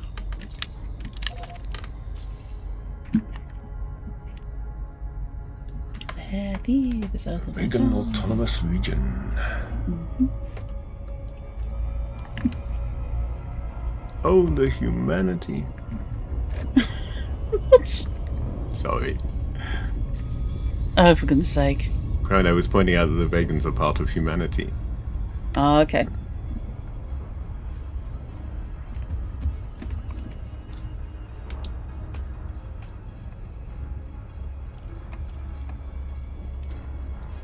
Three light seconds. 3 light seconds. Welcome to the internet. I think I scanned that planet. I must have scanned the planet at Pavelchik. Oh. Define that. Oh, I suppose there are quite a lot of files in there. It's just some. It's only 4 actual plans, ship plans from Traveller 5. Oh right, okay. But that does account for quite a lot of files.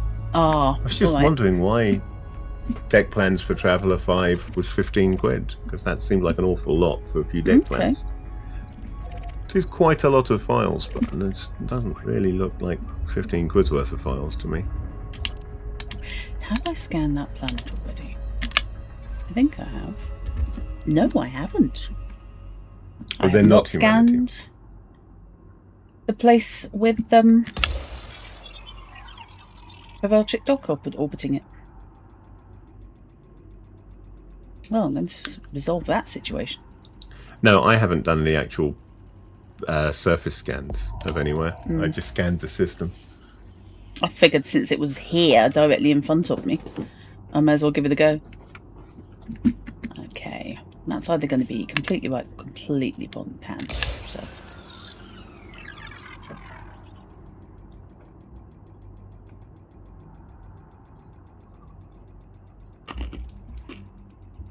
Come on.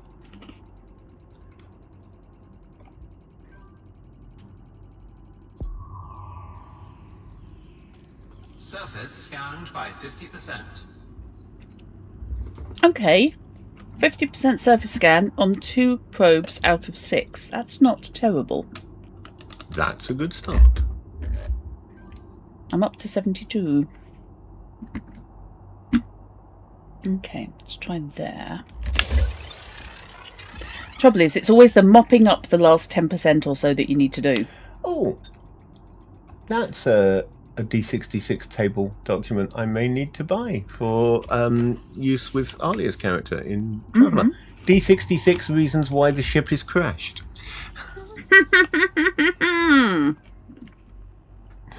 Now I've overshot.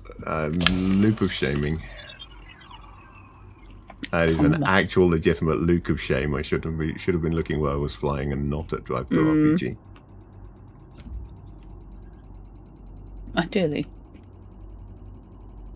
I'm a little concerned, I must admit, by the phrasing "why the ship is crashed," not "why the ship crashed." Yeah. Thank you for that surface scan. Greatly appreciated. Yes, I had a feeling. I figured one of us may as well do it. Right, where's Pavelchik gone? Because I'm right next to it. Steampunk Starship deck plans. Ooh.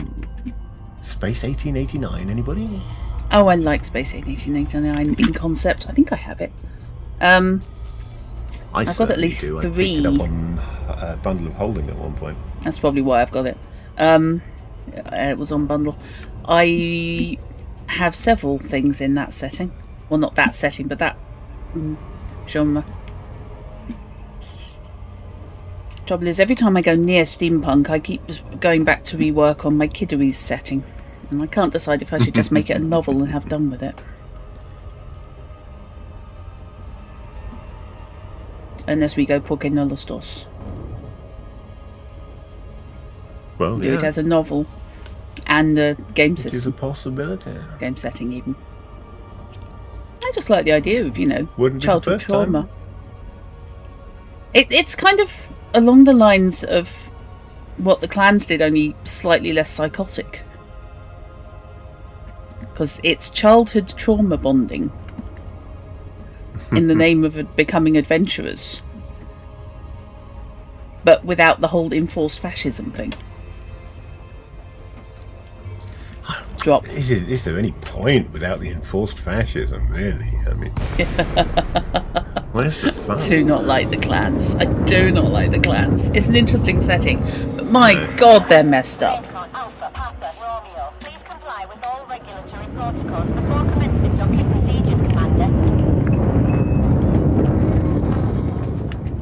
I just consistently, every character I've read in the novels, I just consistently want to slap them. Yeah, I never got anywhere reading the novels. However, I am going to make a start on them via audiobook so that they can get the story.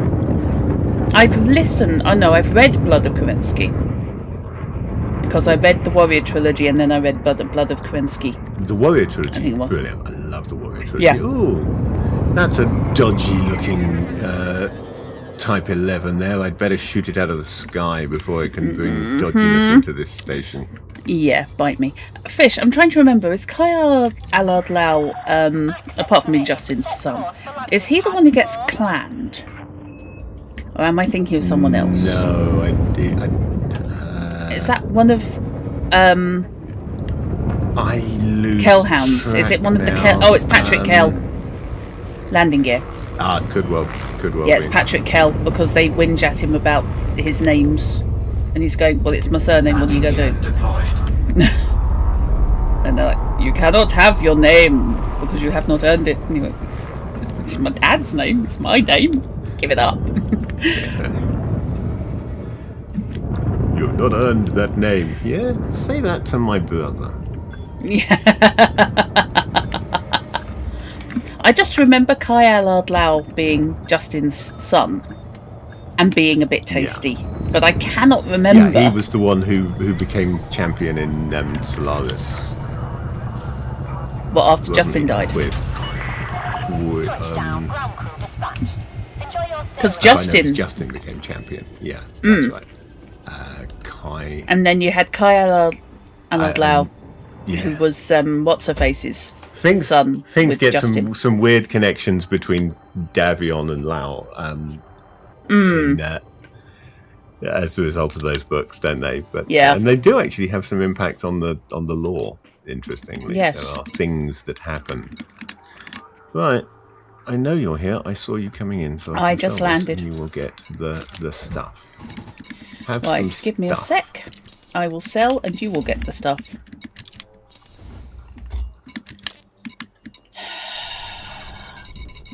What could the internet happen? Bloody hell, 5 million profit. Yes, 4.5 million profit. 5 million in income. The profits are awesome. I'm getting 12 million because I'm shipping so much. Right, okay. So 250,000 in trade dividend. Don't mind if I do. 649, thank you. I'm up to nearly 400 million. Yay. Okay, I have brought my thingy, my Annie, over here. And I'm in top 50%. Woo! Is your Annie on the... Did you... Is it on a station somewhere, or did you put it on the carrier? I think basically just parked everything on the carrier. Not everything, obviously, on this account, because this account has like 50 odd ships, but I parked a bunch of my ships on the carrier. It's 26. It's 26 minutes away. Oh, that's not too long, is it? Right. Cargo capacity 304. Jump range is not as good as what I'm flying. If you've got the money, you could just buy a new one. Are you actually out of your tiny? They're only 143 million. And the rest? Yeah, okay, yeah. Well, for 75 million, you could buy a Type 9, and you too could swear at the letterbox every time you take off or land. Or not.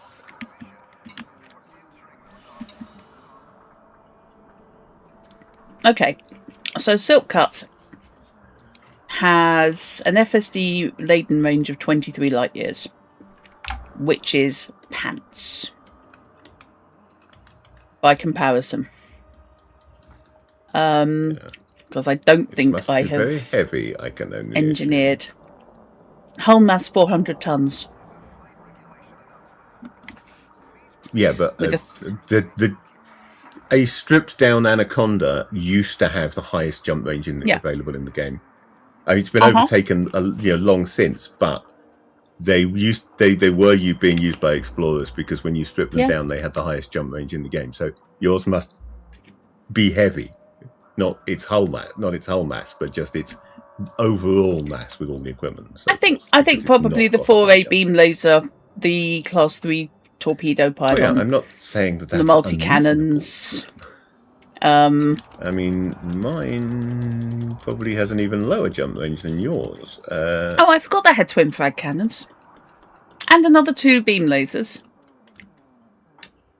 Oh god, that's with an engineered FSD. Unladen jump range on Sestra is 26.42. Yeah. Actually isn't bad. I definitely have more guns than you. A building. I don't know that you have more. You might have heavier. I don't know. It's got a Class 4 multi-cannon with 5 grades of short-range blaster engineering. I have a 4A beam laser with 3 levels of stripped down. Well, it was an efficient weapon. Yeah, you see, so that's lighter than mine then. Yeah. 3 3E burst lasers, all with efficient weapon, but only at 1 grade, and all with inertial impact special effect. And a pair of 2D beam lasers with grade 3 efficient weapon. Oh, and a 1B seeker missile rack and a 1B missile rack. So what you're saying is basically I've got a shit ship. Okay, that's fine. No, I was just comparing my ship to your ship, that's all. What have you got on the core internals? Only got grade C power distributors. Oh. I really couldn't find better power distros because I engineered those, so I must have not been able to pick up anything better. I've got 8B. I do have a grade 5 increased FSD range engineered 6A frameshift drive to get that 26 light years. So if I strip things off, this would go a long way. Yeah. Yes, I've got that. I've got an 8B power distro. Yeah, I've got an 8B power distro with 5 levels of high charge capacity. It's designed to power my weapons a lot.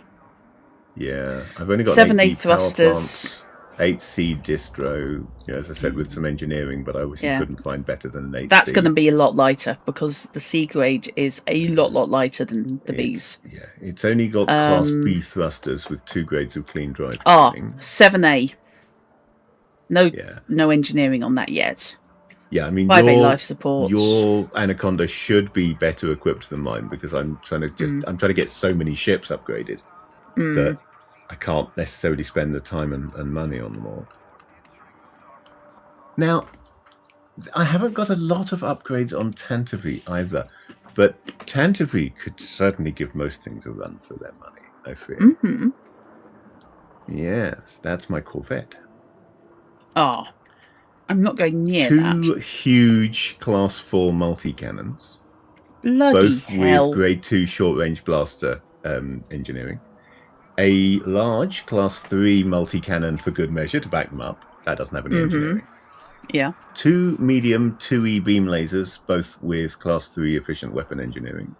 And 2 small 1F beam lasers, both with Class 3 efficient weapon engineering.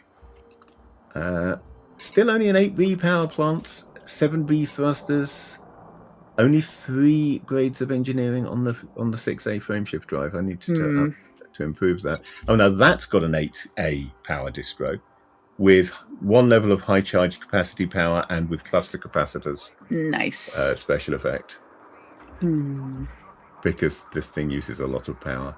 Yeah. 7A shield generator with grade 4 enhanced low power shields.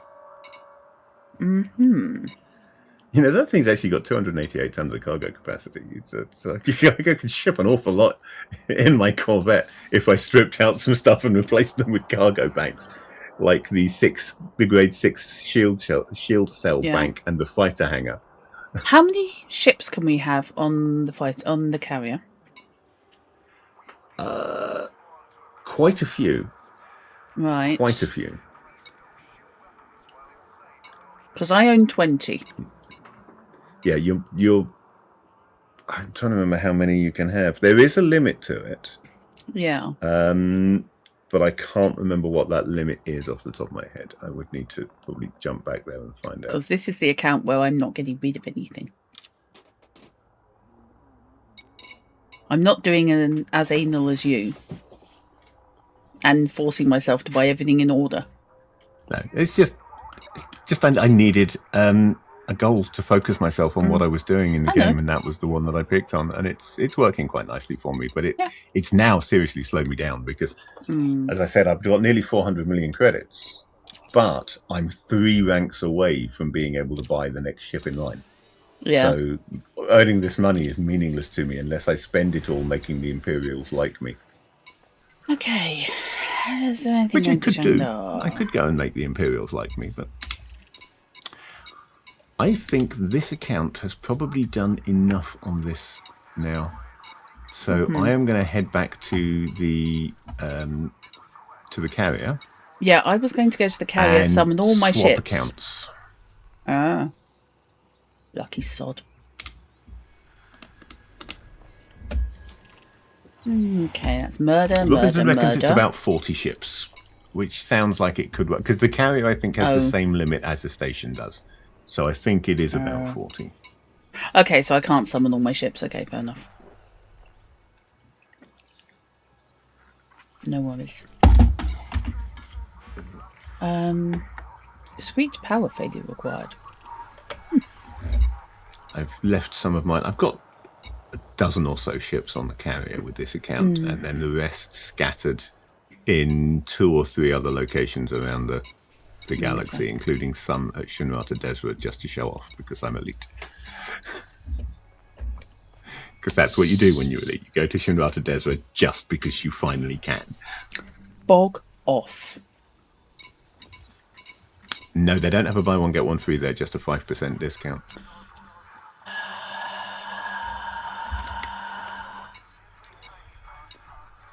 It's fine. Pardon me. That was revenge, wasn't it? I said I was elite, so you coughed in my ear. Yep. Well, where else am I supposed to cough? You've got the headset on. Take down known pirates James Cushion. Really? We need a name. It's Friday afternoon. Not allowed to go home until I come up with another 6. James Cushion. Tim Tea Tray.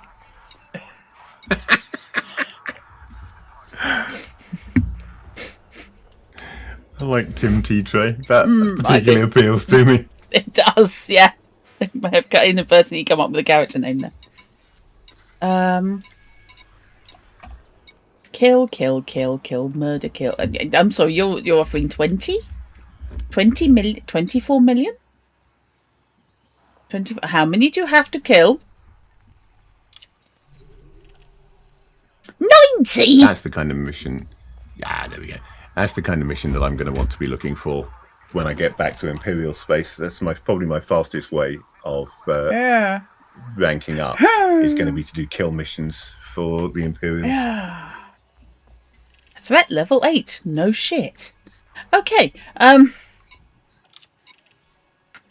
Let's not accept that, even by accident. Because hell no. Stop looking at Second Dynasty files on Drive-Thru RPG and actually fly your ship, Kevin. I love the Second Dynasty stuff, but I'm never going to ever have a use for it in the game, so I am not spending the money on them. Yeah. Much though I like the idea of building a 28mm scale 3D printed S-Class Scout. 60652 is where the ship is, isn't it? A team member is present at this location. So yes. Okay. I may as well put my anaconda on there. Yeah. That's where mine is. I just automatically thought, oh no, we can only have 40 ships, so I better not put any of mine on. Okay. Yeah, it's you can have 40 ships. And I can have 40 ships.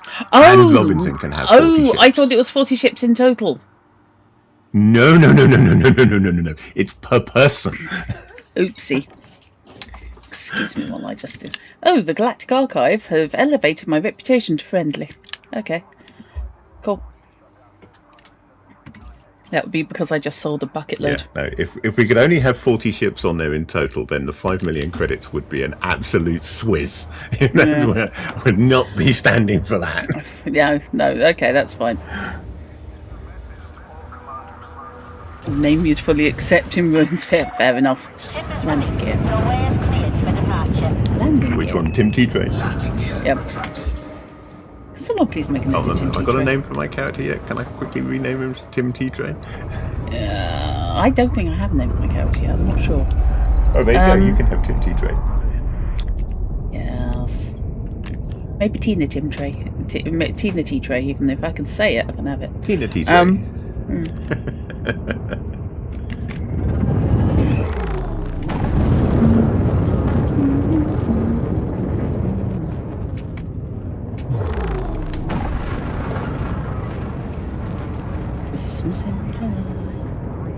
Jump, jump, jump. Frameshift drive charging. You've now exceeded the no fire zone. Have a good fight, Commander. Okay. I will. How does your ship go that way then? Engines at the back, usually. 4, Yeah, that's the top I was looking at. Okay. Trying to figure out which way the landing pads Oh, were yeah. sloping. That's fair.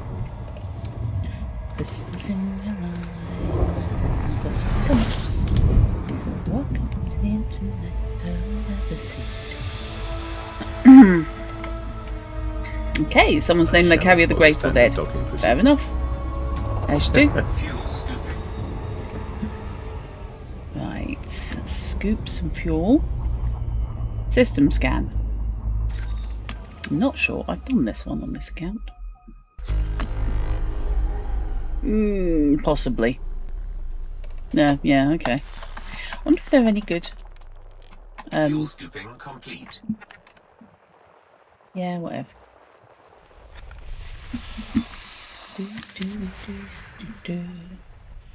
Thinking I might swap to my criminal account. What, you're going to start pirating people bringing aluminium in? I mean, it's a thought. If I was any good at it, I would seriously consider it.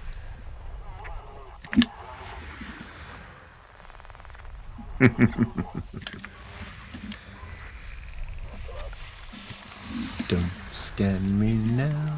Weapons fire, weapons fire, weapons fire. Flying a brick. Weapons fire. Yes, they do. That's kind of the point of them. There's a lot of weapons fire going on here. Encoded emissions. I'm just looking to see if there's any hybrid emissions. Just while I'm here. Oh yeah. Because I'm in need. I am in need of more data and pickups and shit.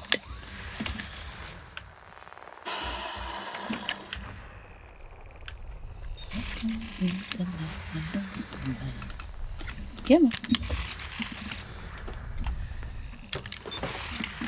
Right, a lot of encoded emissions going on here.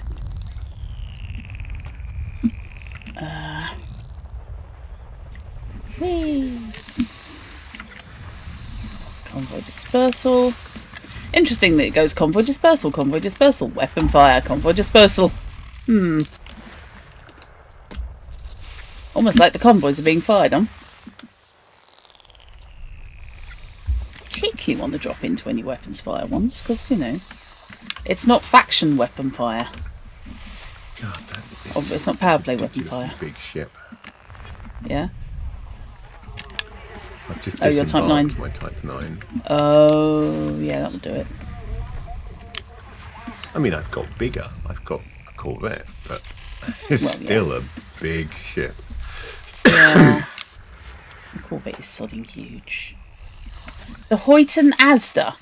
Okay, now you're just taking the mickey. I think someone was really pushed for a name that didn't trip the profanity filters. Yeah, possibly. Asda Hollow.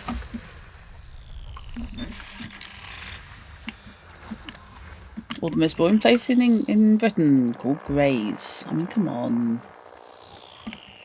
I'm convinced nobody actually knows where it is. Anything else going?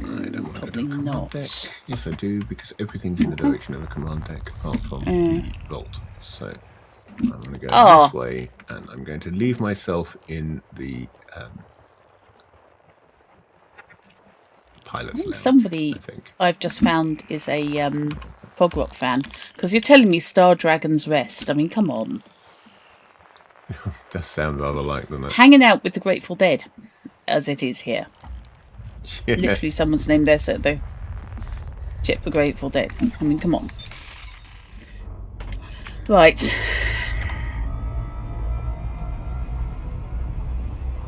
Okay. Right, what I'm interested in, of course, is exit that and change the Shining Edge. That's what we're after. Which I can identify because fish does not park in the sun. Well, I didn't choose where to park because I didn't have a scan of the system at the time when we jumped here, so I just had to take a random location. Oh, okay. You know what? Degraded emissions. Okay, 6,000. That's because I'm heading in slightly the same direction. Are there any emissions that I can pick stream up? back up imminently. Just got to log back in and load the game. And I will friend you in the mo. Assume you want to. And then we can reteam once I'm in. Unidentified signal source. That's going to be another bloody convoy dispersal, isn't it?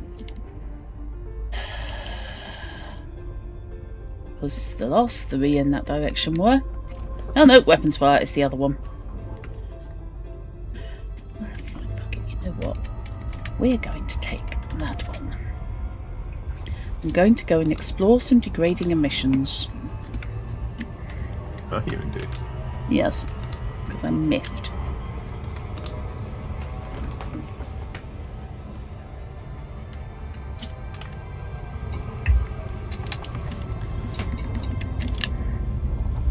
Okay. I shall come and join you. You're unreachable at the moment, so... Yeah, so are you for me, so I probably have to take off. Yeah, I think so. Still buried within the depths of the Shining Edge right now. Yeah. It's ironic, really, because I'm, in the Shining... I'm not in the Shining Edge, I'm in the same system. There we go. Team request sent. Comms.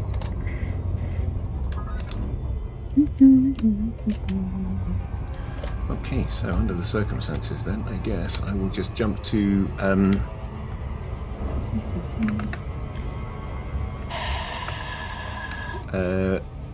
you're in the same system as me. And come looking for you. Yeah, I'm a few thousand light seconds out. It's not that big a deal. Oh, that's odd. Why is my what's it not working? I don't know. I think the Toby has come unplugged. Oh, whoops. It's awful to say that once you get used to it, it is just the most natural way to play Elite Dangerous. I'm very glad that I have a button for turning it on and off. Because a lot of the time when I'm playing, I am looking at the other monitor, either because I'm streaming or... I'm allowed to stream it very often, but... or because I'm just looking at something on the other computer, like I've been doing at Drive-Thru RPG today. Yeah. So I have it turned off when I'm doing that. Oh, that's right. And I just went to turn it... I just went to make sure, because it defaults to being turned on, so I just went to turn it off again and realised it wasn't actually doing anything. and it's not lit up. So I'm guessing that it's unplugged. it's come unplugged. Must have yanked the wire or something. I've put some effort into setting up my limitations on the head turning. So there's a limit to how far it should turn. Also, it's mostly tracking my eyes. Rather than I don't use the my eyes. I use the head instead. I find I don't get on with the eyes thing. The thing is, doing it on the eyes means I can do that, and I haven't moved my head at all. But I can have a proper look around. I just naturally move my head, so.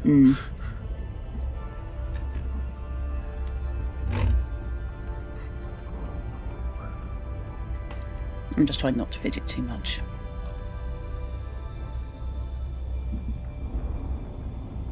Trouble is, you do notice it when it's not there.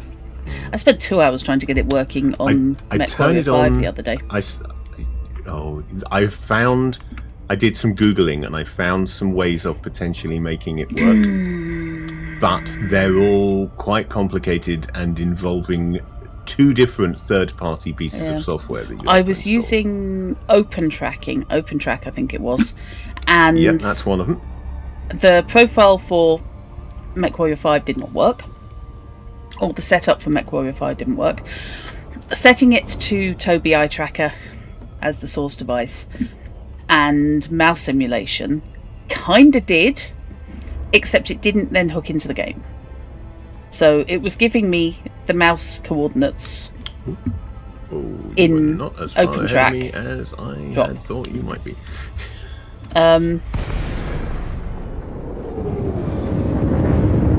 So I have no idea what the hell was going on. Okay, what have we got? We've got odds and indeed sods. Nothing of much interest, but never mind. We got both kinds, odds and sods. Yeah. Well, my collector limpets, there we are. Programming limpet drone.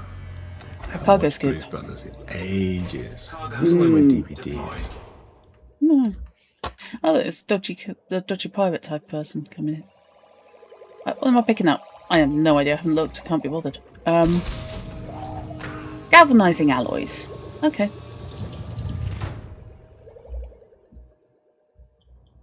Mind you, last time I was in an degraded emissions, I got jumped. I had someone do the whole, oh yes, I knew you would come. And I was thinking, I'm here in the most inoffensive ship I've got, picking up junk. Excuse me? I didn't even have anything interesting in my hold. Shield emitters. At least they're not broken shield emitters. That makes a change. What else we got? Worn shield emitters. Okay. Oh, hello. He never told you what happened to your father, did he?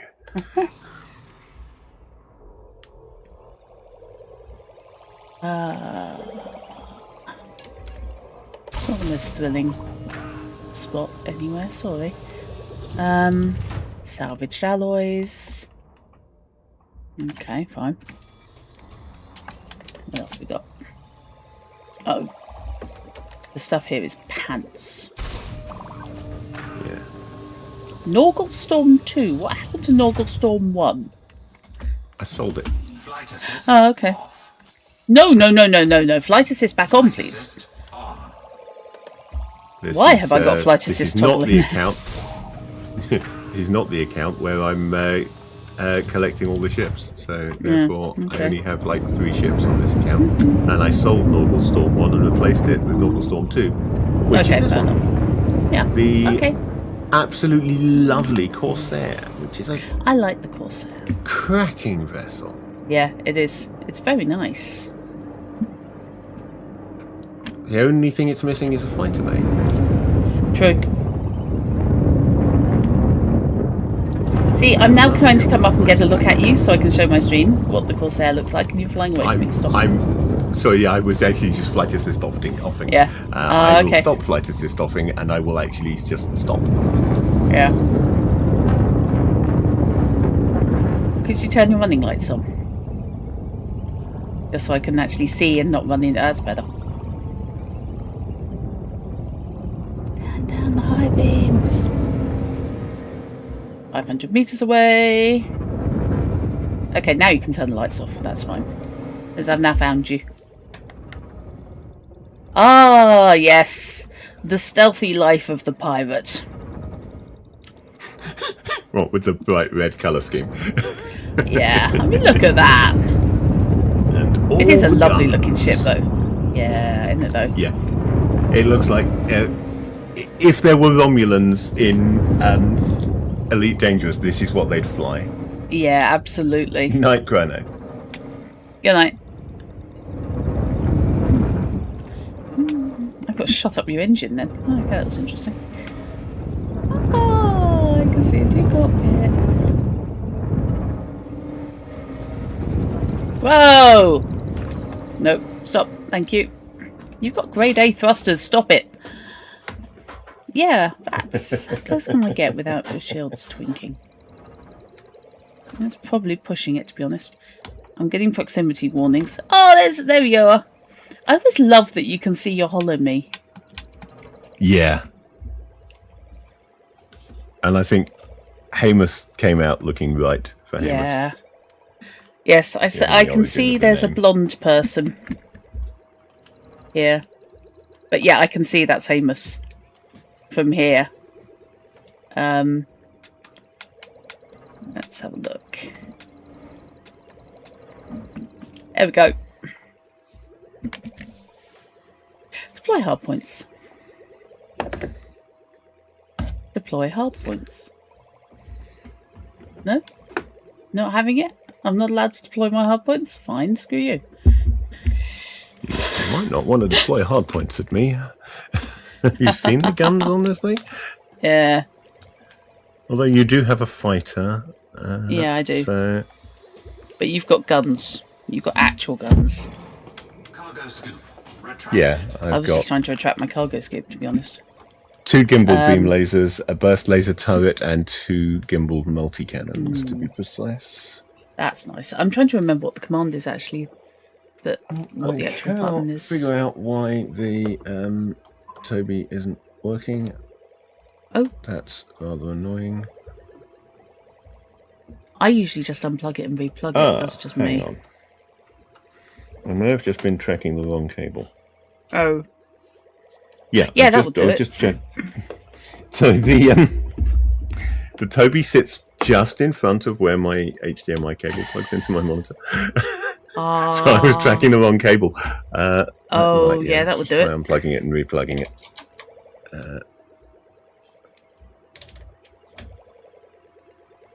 No, that hasn't done it. So that implies that there's a problem at the other end of this extension. Oh, suddenly turned on. Okay. So potentially wonky, and but now I can look up.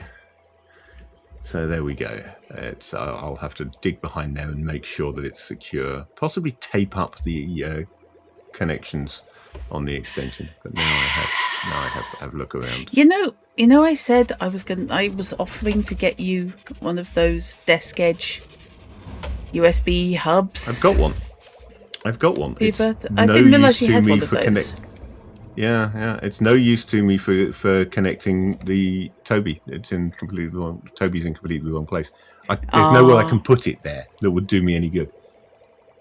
Oh, okay. And I'm probably going to reorganize my desk at some point in the not too distant future. Anyway, so who knows? Maybe I can find a better way of doing it. There. Is it the same size as mine? Because I picked up a 2-meter USB-C to plug it into my computer, so I could pretty much have mine anywhere. Because it doesn't come with a cable attached. I got a shorter cable for mine. Oh, so okay. I could attach it to a longer cable and put it over on the other side, but then it would be a bit of a waste because okay, Nighttalia. A 3-slot thing over there, but I'd only be plugging one thing into it. Fair enough. So, yeah, I've got my joystick and my external optical. I suppose I could plug my joystick and throttle into it as well, actually, and that would be 3 things: the Toby, the joystick, and the throttle. So actually, that might be worth reconsidering and doing it that way. Yes. Right. Where am I going? Where is the big bomb going? I just accidentally deployed my landing gear. I meant to turn my lights off and I hit the landing gear. Okay, I'm going back to the Shining Edge. I know you've only just left the Shining Edge, so I will say bye-bye. But I am going to the Shining Edge so I can at least get my short-range ships. While you're mucking about doing that, I think I'll just go and do a run, a cargo run. Yeah, that's fair. Because I've only done one run with this account, so I may as well make a little bit more money and do something. Yeah, that's fair. So I'm so tempted to find someone go mining, not for stuff for the gold, just to go mining. Since I know where it is, I'll go to Boca Watica. Sorry. Threat 2 encoded emissions. Okay. Oh no, threat 0. Threat to the encoded emissions? Who's threatening the encoded emissions?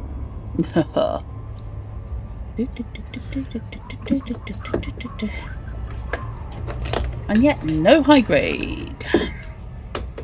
Because God forbid. There are specific conditions that need to be in place, both for the system and its current status for high grade emissions. Yes, I know. Doesn't mean I can be unhappy about it. Oh, unidentified. Hello. Please sit still long enough for me to target you. Thank you. Come on, where are you? You're here. You're almost here. I'm going to go to Resnick Terminal because that apparently has cheaper aluminium than Johnson. And the Corsair doesn't need the large pad anymore. Oh. No, it's only a medium. I believe it's a medium. Medium. Yes. I don't think it's a small. No, it's certainly not a small. No, I just don't think it's a large. Jesus. I think it's still a medium. I thought I saw a cat out of the corner of my eye then.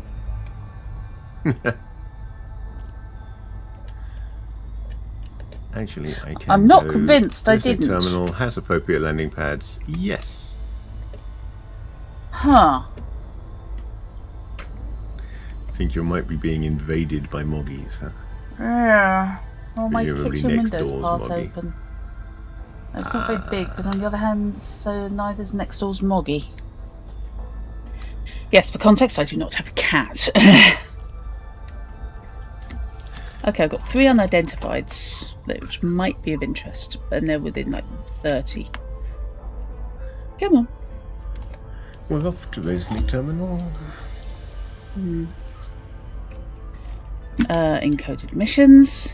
Threat 0. I'm noticing a pattern emerging here.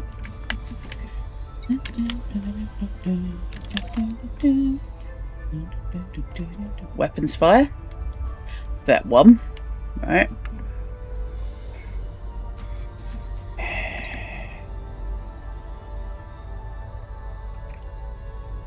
I wonder if it's something catching the light on the edge of my glasses and it's just making me see something white to my left. Could be. It could well be, actually, yeah. A little bit disconcerting. What is it you're seeing? I don't know, but it's white over there. Boom, boom. Yeah. That's encoded again. Right, okay. Oh, no, that's actually 143 and it's in a completely different position. Fine.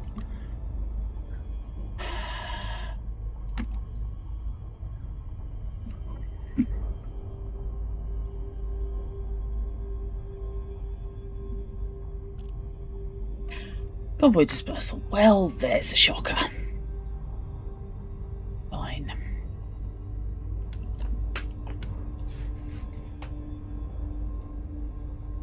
Okay, so what's the closest encoded? Because I may as well. Because it's only 30 light seconds.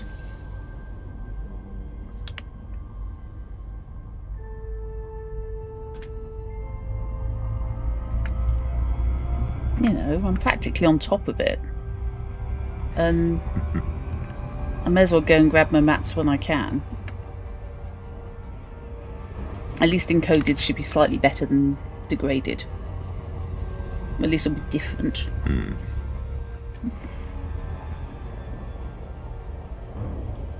And all mats are good mats because traders exist. Many meds, good meds. So I took what I can get. So I took what I could get. Yes, I took what I could get. Yes. I hate that you live inside my frontal lobe. But it's so comfy here. Yeah, I've got plenty of room. It's not like anyone's taking up space.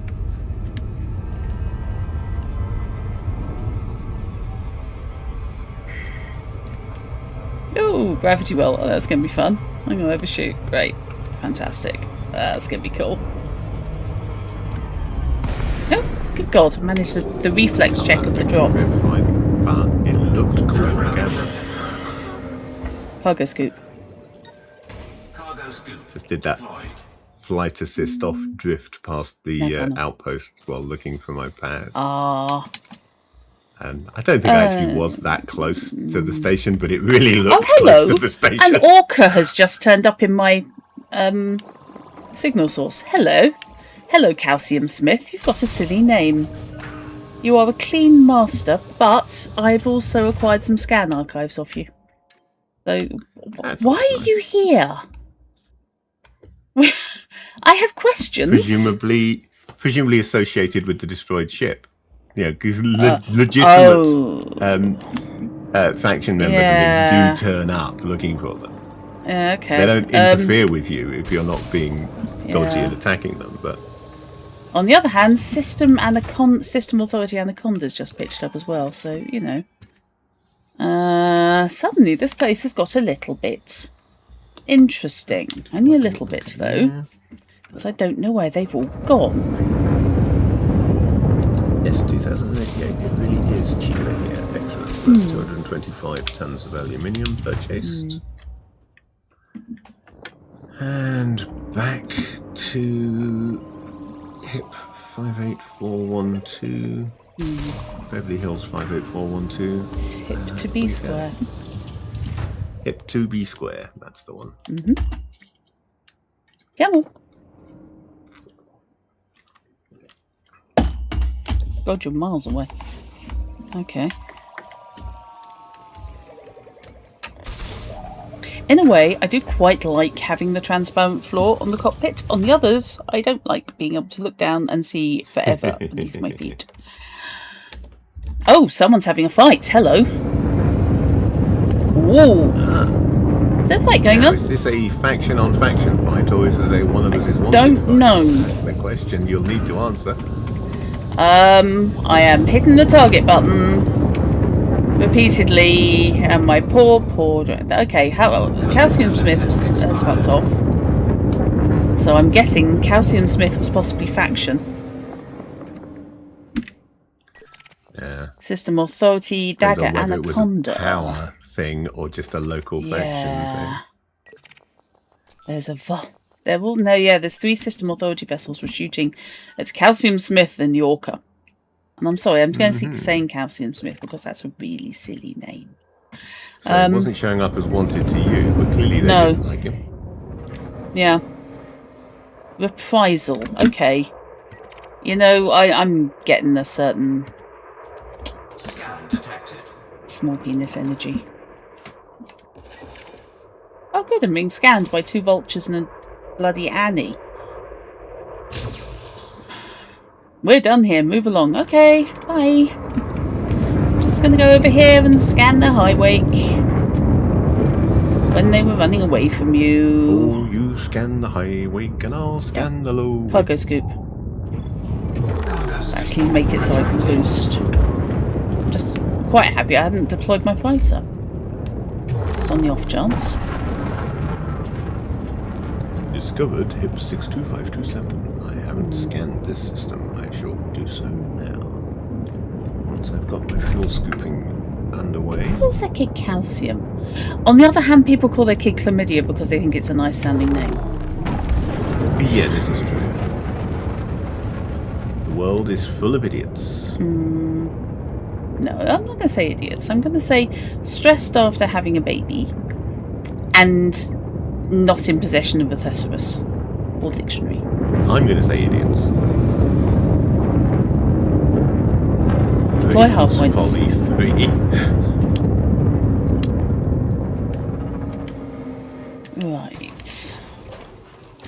Please, sir, can I scan your wake? Don't expire. Just don't expire on me. Come on. Eccentric hyperspace trajectories. I don't need them at the moment, but I'm sure something else does. Nice. Right. Is there anything else on my system? No, there is not. Okay.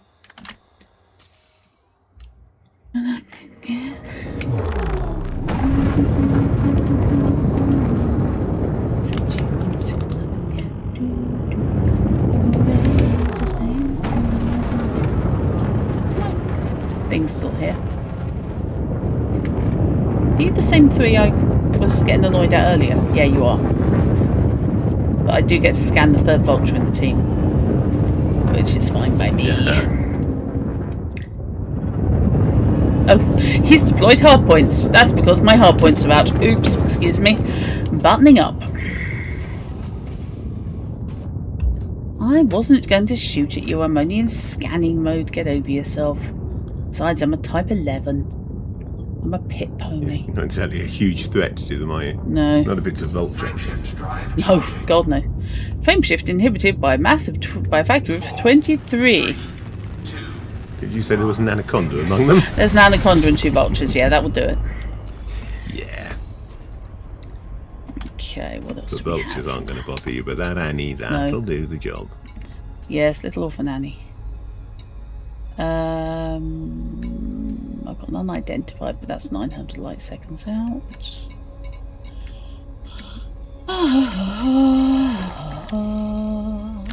Let's head to the Shining Edge. And then I can do what Do I you was going have to. plans after Chrono's character creation session tomorrow? I don't know. I was loosely considering streaming Sinking City 2, but Right. only loosely, and I probably wouldn't. Otherwise, not so much. It's to want to play something. Remembering we're on stream at the moment. Yeah, honestly, I was just wondering about trying to solo something, preferably something skiffy-ish, because I've been running D&D and playing D&D, and I've been in a sort of sci-fi mood of late, and we'll be creating sci-fi characters tomorrow, so I will still be in a sci-fi mood at the end of said character creation process. So I wondered whether maybe you might fancy, I don't know quite what, maybe Slay or something, or Shadowrun. If you don't want to, might be an idea. Nobody's I don't know. forcing you to, you know. I literally don't know, because I don't know what I'm going to want to do, and I don't know when I'm getting up in the morning. But I got about 3 hours sleep last night. I probably shouldn't be playing tonight, but I've just said sod it about No, it. you should probably be asleep about No, now. I'm wide awake at the moment. It's radical. But, well, of course you're wide awake at the moment. You're playing a video game. But I'm playing a video game that I have actually dozed off at the wheel before, because it's quite relaxing, especially with the music Yeah, it depends, going all depends ambience. what you're doing. You know, if you're doing like cargo runs and exploration, stuff like that, which are enjoyable but quite repetitive, then it's entirely possible to doze off, isn't it? It is. Or at least to find yourself missing chunks of visual time while you are yawning and can't see the screen. Yes. Whoop! You parked you at a come back out of a well. yawn and there's 3 people attacking you. Oopsie. Yes. Hello. I was trying to stop. Credit profit for that. Thank but you never very mind. And my Galactic Archive reputation has gone up to friendly. Yay. That's because they don't realise I'm a pirate. Yeah. I'm not really much of a pirate. I've done one little bit of pirating and I was great at it. But I've done double pirating. I'm a wannabe pirate. I'm your character from Obsession. I am. Oh, sure. thank you. I am a wannabe pirate. No, I'm not convinced she's a wannabe pirate. I think she's a wannabe pirate queen. I think she probably has done pirating. She's already probably a pirate and wants to be a pirate queen. Yeah, that makes sense. Because she learned under local armed forces. So I do wonder if she basically went out with a privateer. There's a distinct lack of anarchy systems around here. Yeah. What do you reckon? Privateering? A thing? Oh, that's an anarchy system. Yeah, privateering's almost certainly a thing around Lesser Kundheim. Well, that would match up with her trained. Am I allowed to actually dock? Because it's not giving me drop. So I could go and look for some pirating to do in Redonessus, but that's a military economy, so I'm a little worried about what that looks like. That's a military economy. There's a lot of military economies around here, I can't help noticing. Service and tourism. God, there's people. What I could really do with, of course, is finding an anarchy system who are you? that Why are you is here? also a refinery system would be ideal. System authority. Excuse me. What are you doing buzzing our shit? Our carrier? That's an industrial anarchy. Am I pissing off? People might be shipping aluminium into an industrial anarchy. It might be. Let's go visit it. It's consumed by industrial, so yeah. Yes, it is.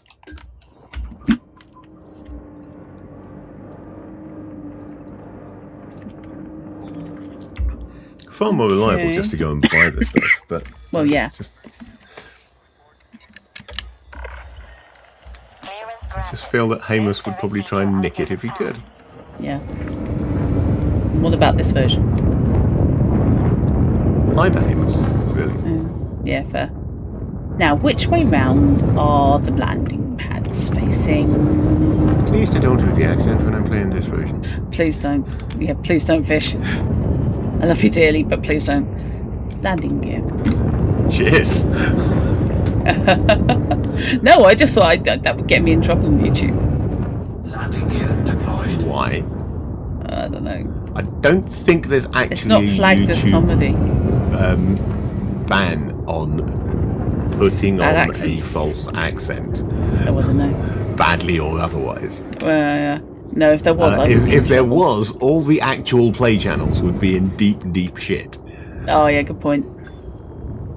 Not to mention, to be honest, half of the movies and TV shows that you can buy on their, actual television and cinema section, where you can encounter such wonders as Tommy Lee Jones' Irish accent. Oh God, no! One of the worst travesties to accents ever. Yeah. Yes, Keanu Reeves' English. Yeah. Dracula. Yes. God, they were bad. No. Why do you have to remind me of these things? Okay. Did I pick up anything that I can use? I don't think I did. Nope. I need stuff. And anyway, as I've said before, I'm not doing a bad Irish accent for Hamus. No, I'm doing a really good Skellige accent. Yep, it's absolutely. not the same thing. No, completely agree. Okay, let's bring Rapazito.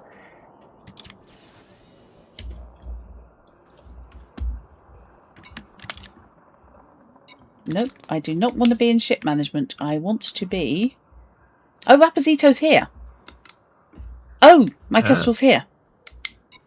I wonder why it wanted me to use the ship. I suddenly had a... Got the... Yeah. Fightiness is already here. It's just not a lot of good for shipping cargo. Okay, let's bring my sidey over. He has all the guns now, sir. Yeah. Transfer ship to this location. I can't remember why I'd need a sidey, but yeah, fuck it. Just because they're sideys and they're fun. Sinless Wonder, who is my eagle.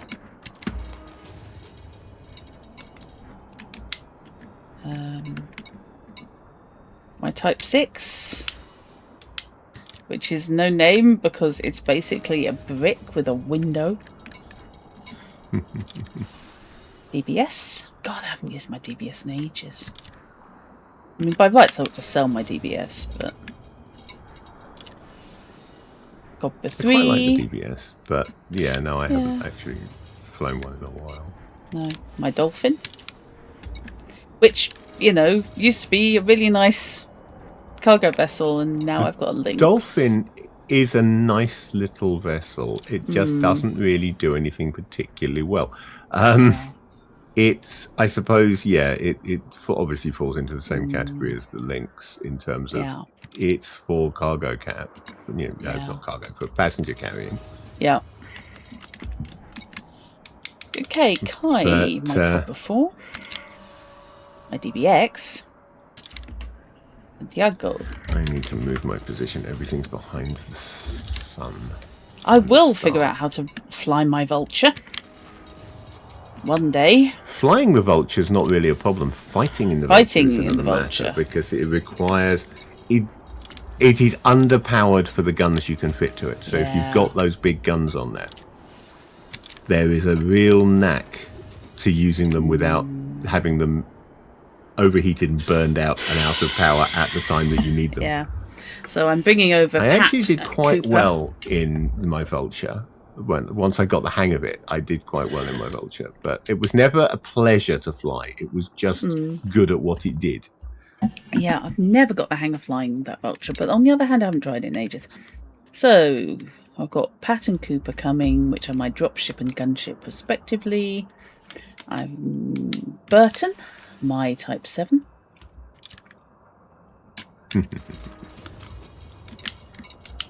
Roos. Hello, baby. It's getting up to the expensive bits now to bring it over. Oh, the Lynx is only 7 minutes away. Okay. Still costing 56 grand to get it here. Python. That's going to cost 752,000. Yeah, I left my Python where it was. Leasty. I've got the cash. I gave serious thought to whether I was going to bring Tiffany to the carrier, and I decided if I land Tiffany on the carrier at some point, it'll be because I've flown her there personally. Why in the exactly? Meantime, she's in Leasty, I think, and I'm fine with having some ships in Leasty so I can go and play around that area without needing to bring the carrier with me. That's where Terry, my Python, was. Yeah. He's now on the route. My Crate Mark 2, God knows where that was. Silk Cup, this is going to be the one that costs a freaking fortune. Yeah, now that one I would seriously consider flying in yourself.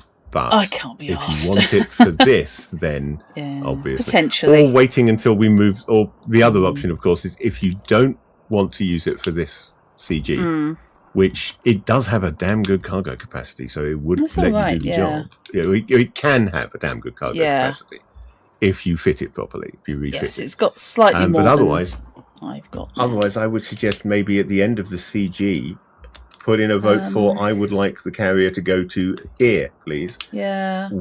Here being where it is. He's and loaded on board cheaply. Yeah, Procyon. We could jump to Procyon, I suppose. Yeah. He's sat at Cormac Hub, and it's 3.2 million to get him here. He's only half an hour away. That's a lot.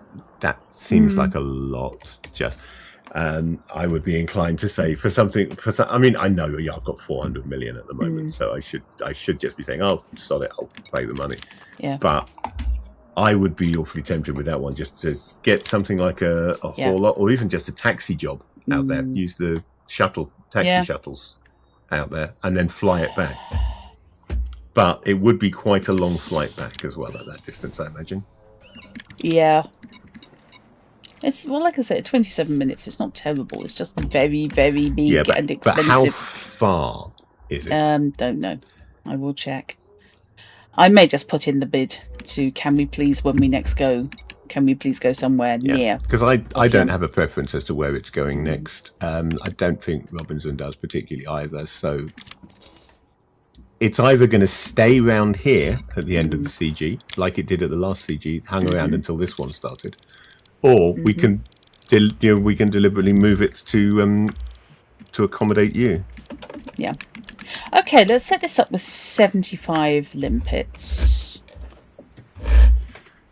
Or shall I just go for the round 100? 75 limpets in the old mining ship. Yeah, okay, let's up it to 80. Probably don't need that many.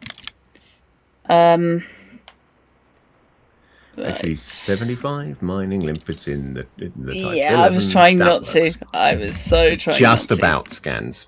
Yeah. I've summoned everything except Silk Cut here then. 86% fuel. Squadron Bank 200 million. Okay. We're not doing terribly. Yeah, the Squadron Bank is at 200 million. I think that the carrier bank fund is over 300 at the moment still. So because I've still been occasionally putting some money into it, carrier capacity, balance out what's going out. Squadron Treasury. Possibly 526,533,000.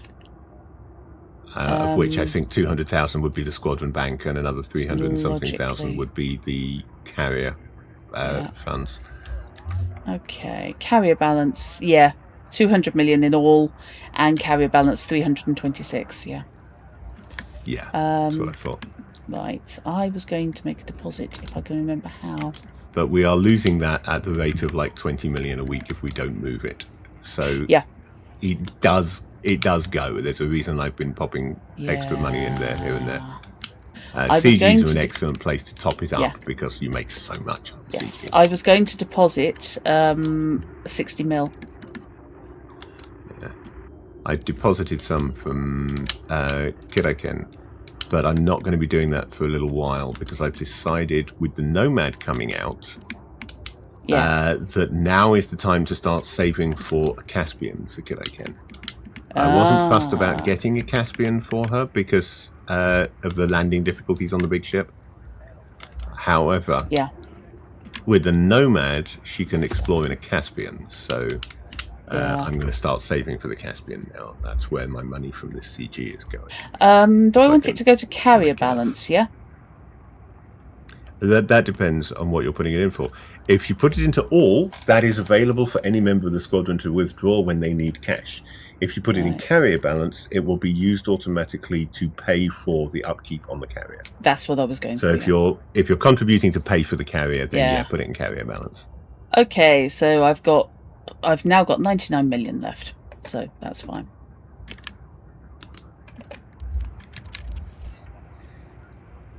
I feel slightly better now. Little Pythonic friend, who are you? This. Rossiter, the competent Python.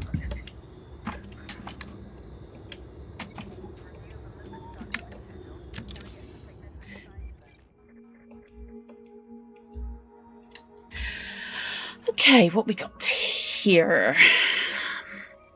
No ring systems, unfortunately. Alright, who are you? Cobber Mark 3. Novice Cobber Mark 3. Okay. This is not thrilling. So, where is next door to this place? Do I take a risk on that? Actually, no, I think I take a risk on that, and I drop into this convoy dispersal pattern and see what's in there. There might be somebody worth pirating in there. There probably won't, but there might be. What we got? Anybody around? What's that? Show me. System data unavailable. Of course it is. Incoming message.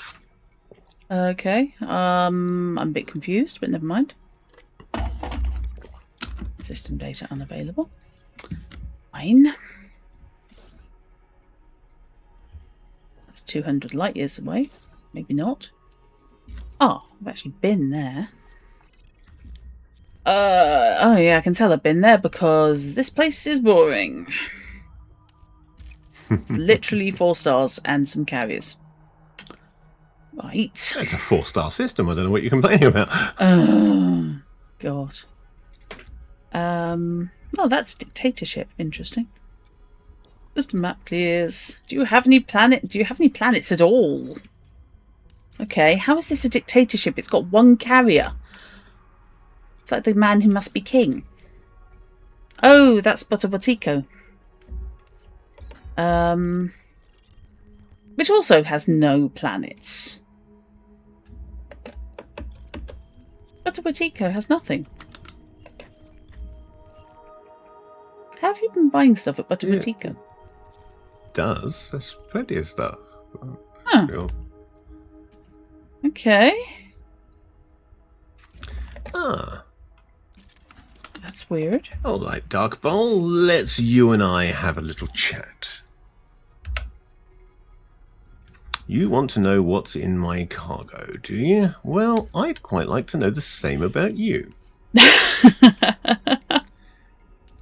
You're in a Sidewinder, so you can have sod all, is what the answer's going to be. Okay.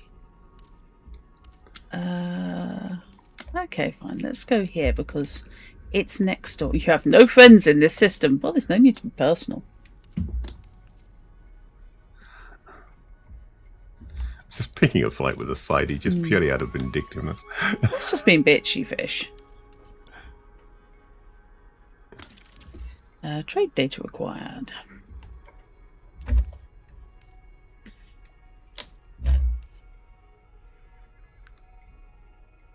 Well, the devices are only available for where you've docked. Okay, fine. I keep misreading that as bondage's inheritance. Okay. Ooh, okay. Right, I am going to be back in the mo and take a 5-minute bio break as soon as I have found my AFK screen. There we go.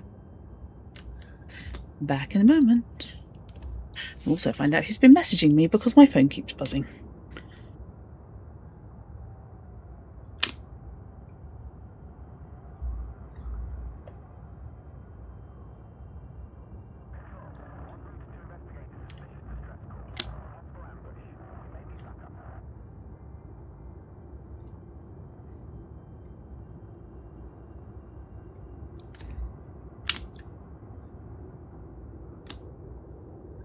Really? You're still shooting? You're still trying? Bless you. Oh, load up before I could look at what you're carrying.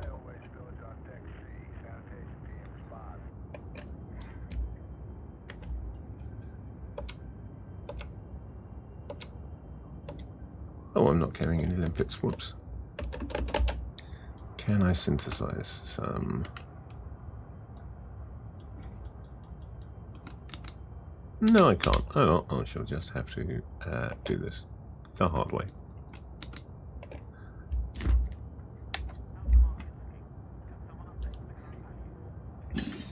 Back in the mo.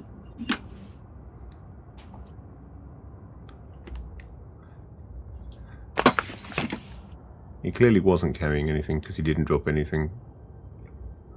Did you just blow him up? I've got his escape pod? Damaged escape pod, so That's mean. I can always sell him into slavery. Ish. No, I can't actually. There's no Imperial systems around here.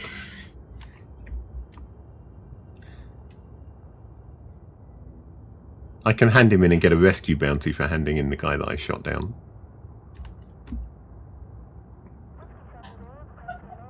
He was trying to pirate me, in all fairness. He did fly up saying, "What have you got in your hold?" The answer to which was nothing, unfortunately, because I forgot to even pick up any limpets.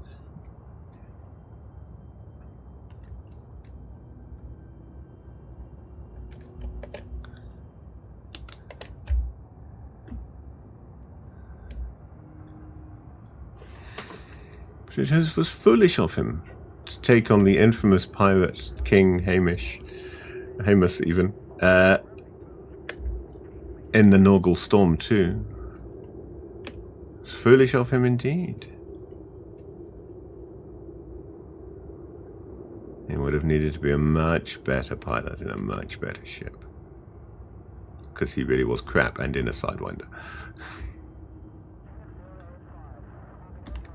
Alright, new people. Who are the new people? Crate and an asp.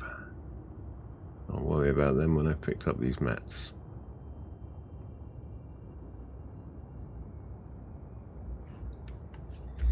Yeah, I need limpets if I'm going to pilot people though, because I need my hatch breakers to work.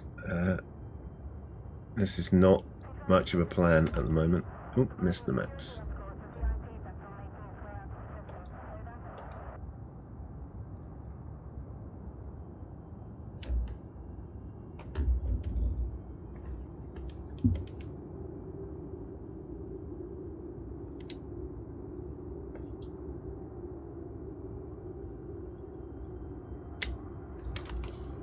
Right, there it is.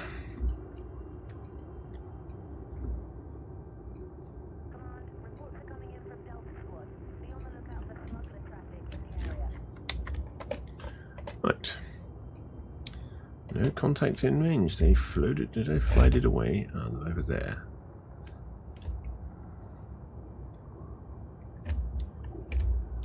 Or at least something's over there. It might be high wake. Yeah, it doesn't look like they hung around. Right, navigation. Let's go to Arnold Beacon and buy some limpets.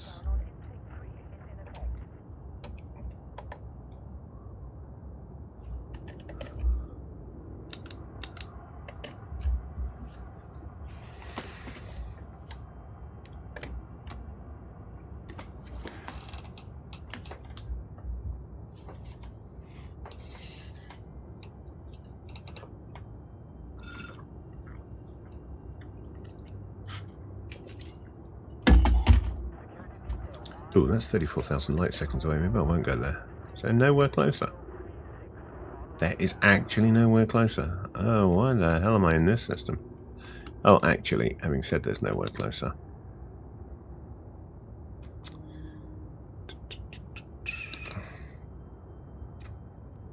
Landable planets, but they don't seem to have anything on them. Where's the nearest other systems then?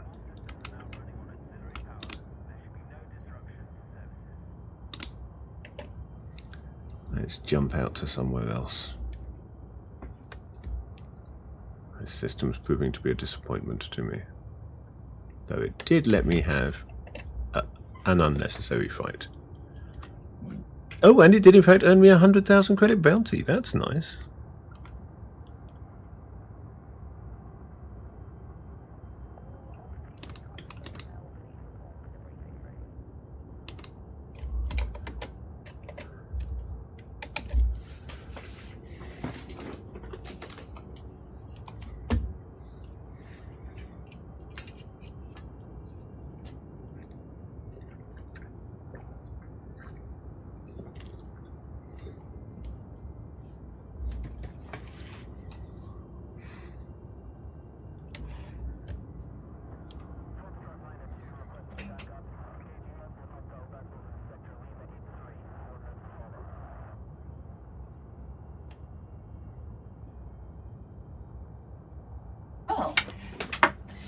That explains one of the notification pop-ups I've been having.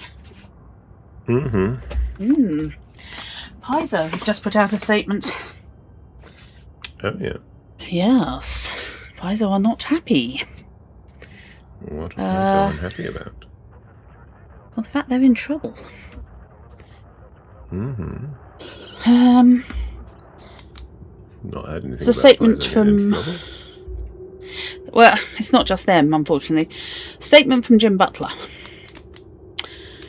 Over the last year, Paizo has been navigating one of the most challenging periods in our history. These are the steps we're taking to protect the future of Pathfinder and Starfinder. January last year, our longtime book trade distributor Diamond Comics declared bankruptcy.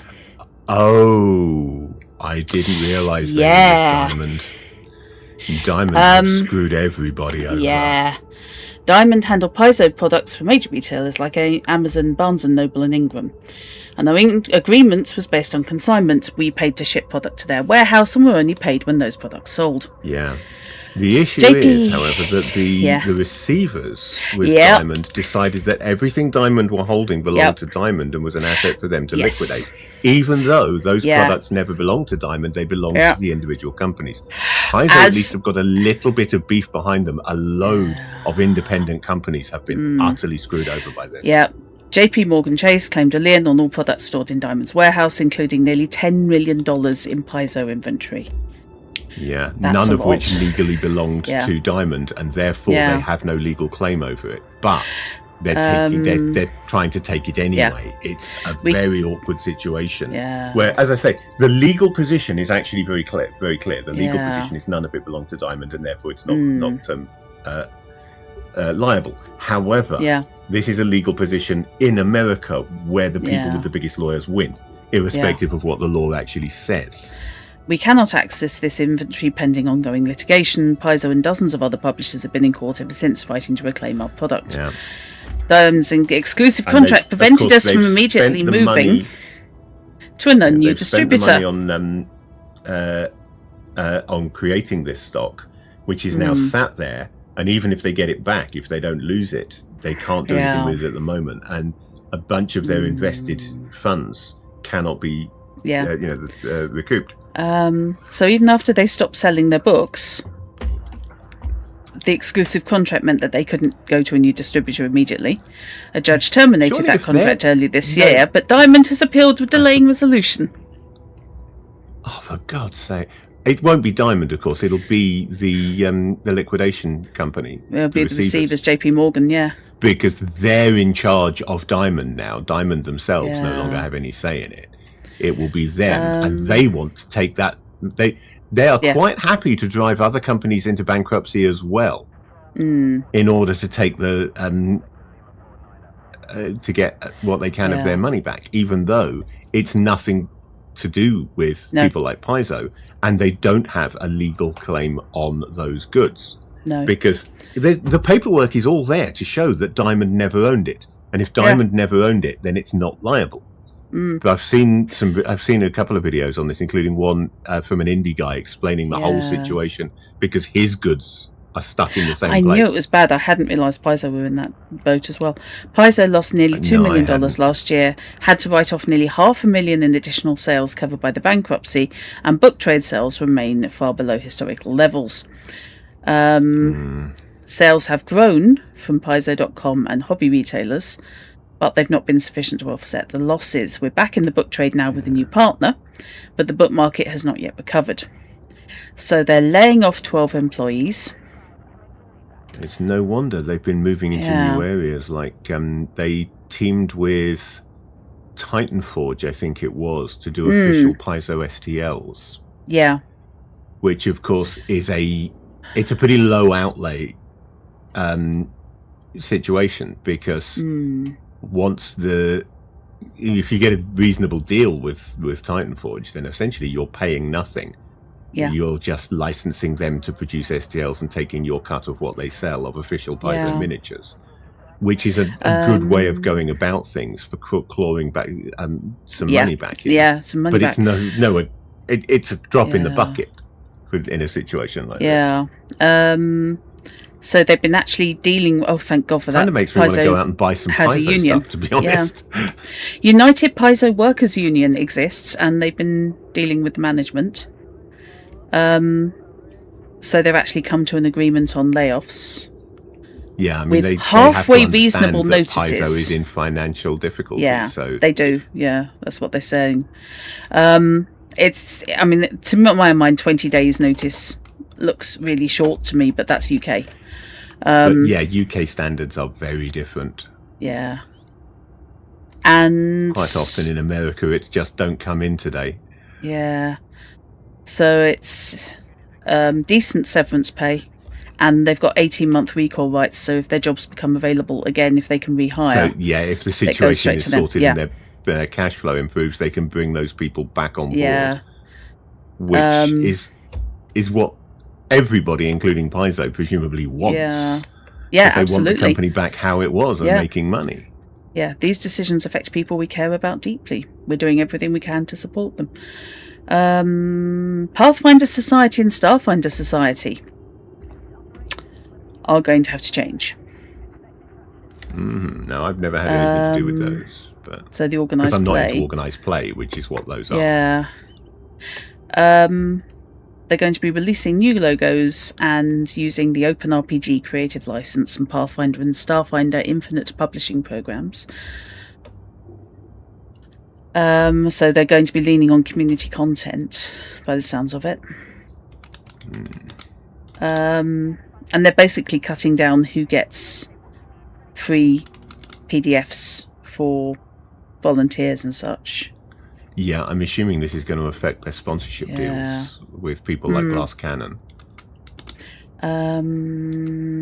Printables. Right, okay. We're shifting to 2 scenarios per month, one for Pathfinder and one for Starfinder. In addition to regular availability on Paizo.com, this is the organised play scenarios. These monthly scenarios will be enhanced by our new Pathfinder printables line of home printed miniatures. Yes, this is the way they're doing it on my mini factory, because I did they gave away the first month for free to drum up customers. I took that free first month. If I were playing Pathfinder, I would probably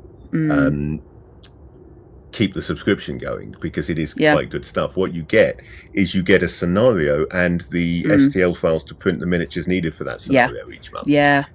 Plus, there's a welcome pack that includes things like all of the classic, the classic character archetypes, all of the people like Ezra and whoever that are the samples of I can't remember what they term them now, but the samples that they've got for each character in the books. But the reason that I'm not that fussed about it is, of course, it's all supporting Pathfinder 2 now. Yeah.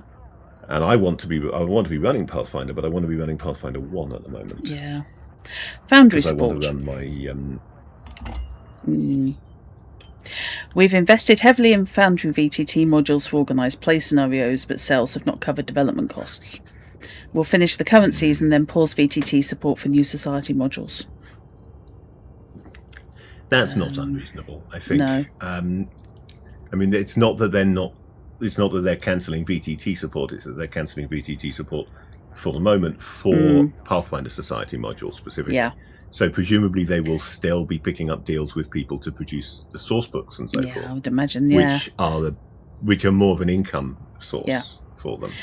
And that they do on Fantasy Grounds as well as Foundry, true. On the upside, they have a very good deal on Fantasy Grounds, whereby if you've bought your things directly from them, and this is going to affect quite a lot of people now if they are turning to Paizo.com because of the difficulties in getting books from other distributors. If you've bought from directly from Paizo.com and it is on your Paizo.com account, you can sync that with Fantasy Grounds and get a discount on the VTT support for products. If you buy it from Amazon, you don't get that, but if you buy it from Paizo, then you get a discount on the VTT support version of it, which is quite good. Yes, because that's how I've got a lot of my stuff. It's stuff that I've bought through Paizo.com in PDF, and then got them. The Fantasy Ground version at a discounted rate. I've still paid for it, but it's been at a lower rate. Good stuff. We've partnered with Independent Publishers Group to rebuild our book trades presence. Sales are still recovering, but we're in a better position than we were in 2025. The new Paizo store is performing better than the old one and will soon allow us to launch direct-to-retail, enabling local game stores to order directly from Paizo. So that is going to make a hell of a difference. Yeah, that would really help them.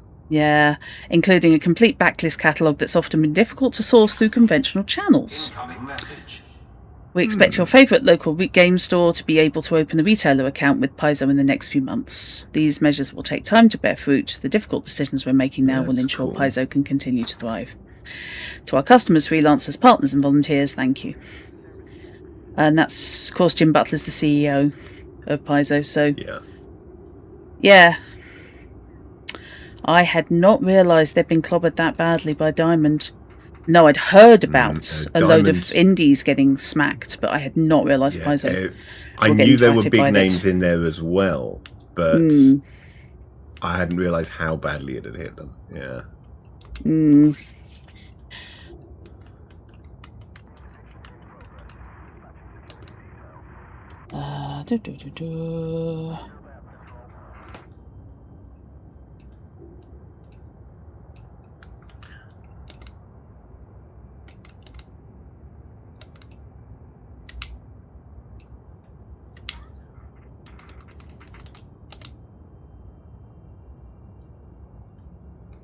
And that's the sort of info where it's useful to get it from the horse's mouth rather than through various, you know, either independent YouTubers, bloggers, or whatever, or online magazines, because there's always a publishing slant. Yeah.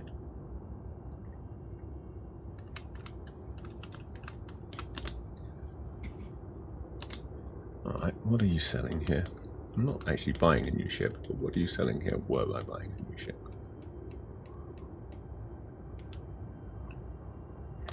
I've just pointed out it's going to confuse people watching my ED stream. Because I've just wandered off and gone through this. Sorry about that to anyone who was... No, I mean, earlier on we were talking about Marvel Comics and Slay Industries. We don't talk necessarily. We do, our streams wander in content. They do. Yeah. And that is a big thing. That is a big deal, to be honest. Because Paizo are a big player. Yeah, they are. That they're keeping it down to, quote, a mere 12 layoffs. Incoming message. Yeah. Okay, somebody keeps incoming that's got to hurt them, because while they're a big player, none of these companies are staff heavy. No.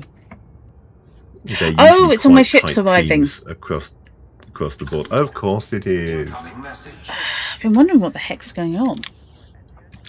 Right, okay. Suddenly, the our carrier is fully equipped with quite a lot of ships. But yeah, no, that's got to hurt. There is a system by which people can volunteer for layoffs, otherwise it's going to be the least senior in each affected section. Which I suppose means that, you know, if you're potentially on the list, you know you're on the list. Incoming message. But I went through that your job may be at risk conversation twice, and it's not fun. Incoming message.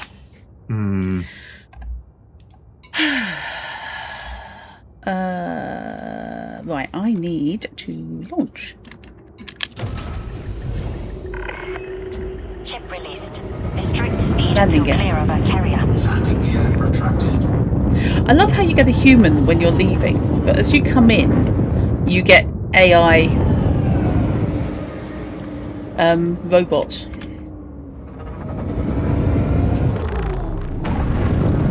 As traffic control.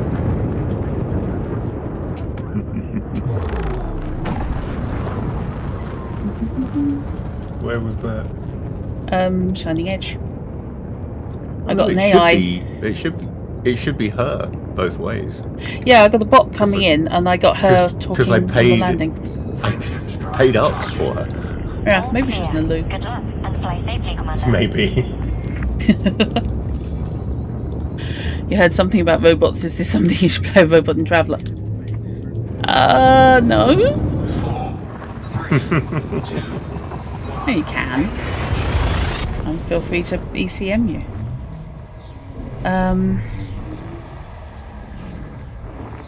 Come on. Come on. Oh, that's a bright sun. Lockheed Martin. Okay, somebody's optimistic.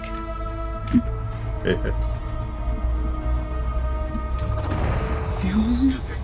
Fuel scooping complete. Oh, apparently I'm not. Oh, apparently I used about a teacup of fuel to get here, which is fine. What a halfway decent cargo hauler. I'm wondering how much you can ramp a Crate Phantom up to. Because they've got... That's a thought. Assuming you put the... Well, if you're doing it as a cargo hauler, not a transport ship, then I guess you would put your shields in a Class 5 slot. So that would give you a Class 6 and 2 Class 5 slots for cargo. Yeah. And then maybe the 3 Class 3s as well, if you're not using them for something else. Yeah. On a ship that is maneuverable and halfway combat worthy. And if you had the pre-engineered racks in that 6 and one of the... You could definitely bump that up. You could get a decent bit of cargo out of that, couldn't you? And, and it would make quite a good... your versatile cargo hauler that you wouldn't be worried about flying through dangerous territory in necessarily. Yeah. Okay, now I'm actually here, and it admits that there is a system. For a moment. Okay. I will be back shortly. Oh, there are no ring worlds. Oh, all right then. Fine. Be like that. I don't care. On the other hand, I have not been here, so what the hell? Let's just go to the next system along. That isn't the one I've just come from. Just for shits and giggles. Back.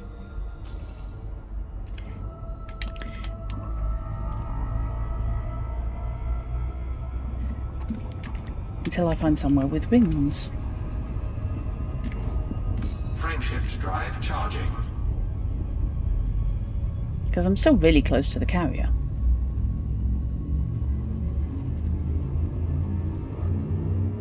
The worst case, I ask one of the lads to come out and give me a hand. Give me a push. Genuinely serious, the protocol droid legally distinct C-3PO in Traveller is a really tempting character, as is the astromech legally distinct R2-D2. I can see that, actually.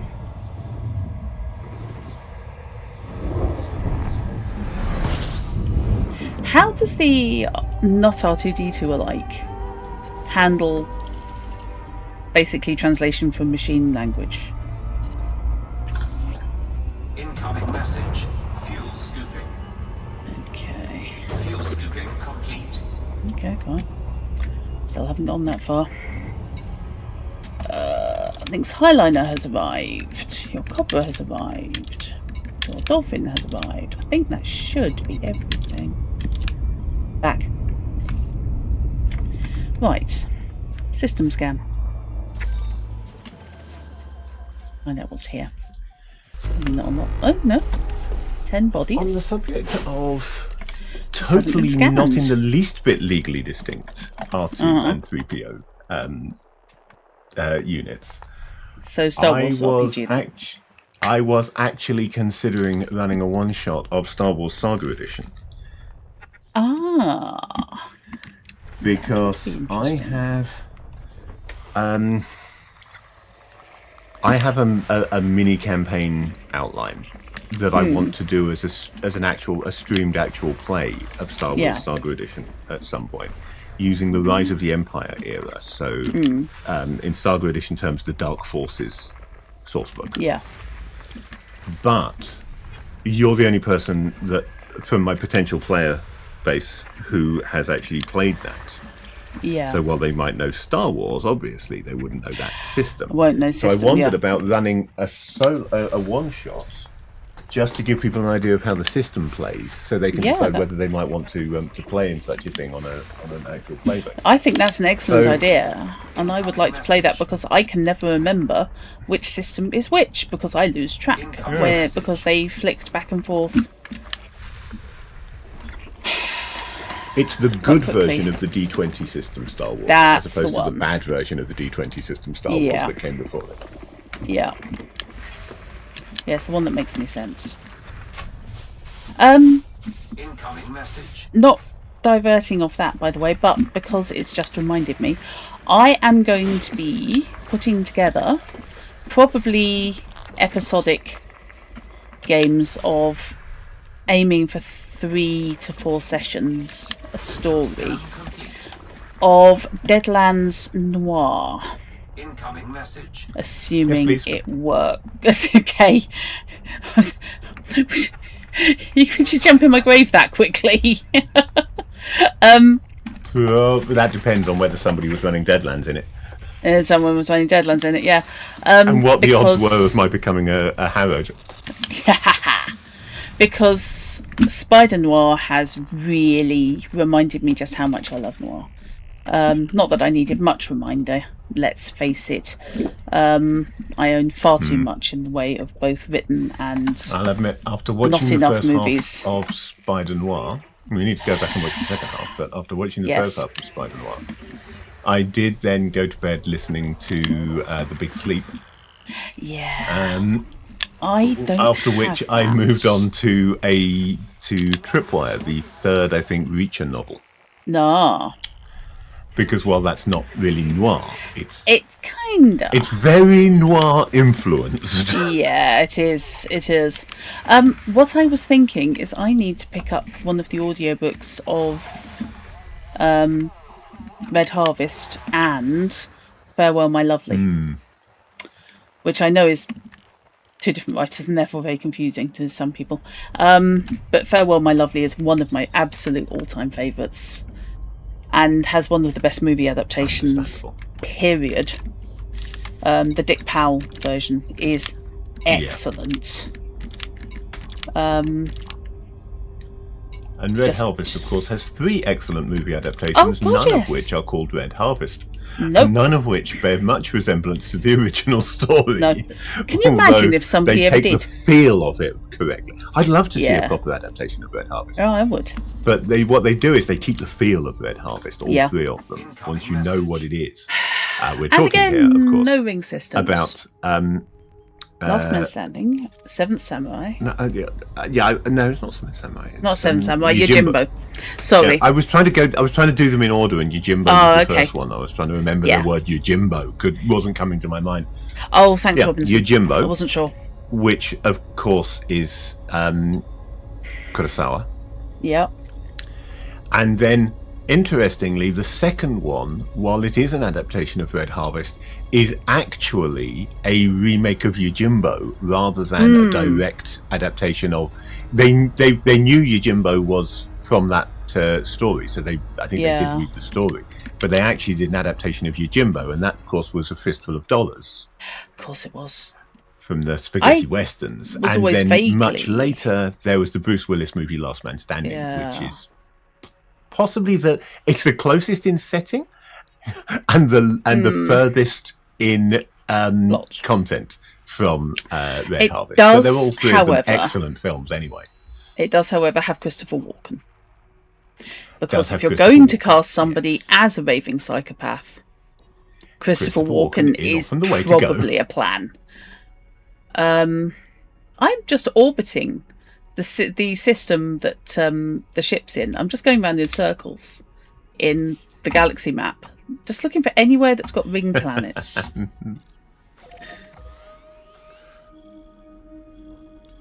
And also, I haven't explored most of these, so I'm not arguing.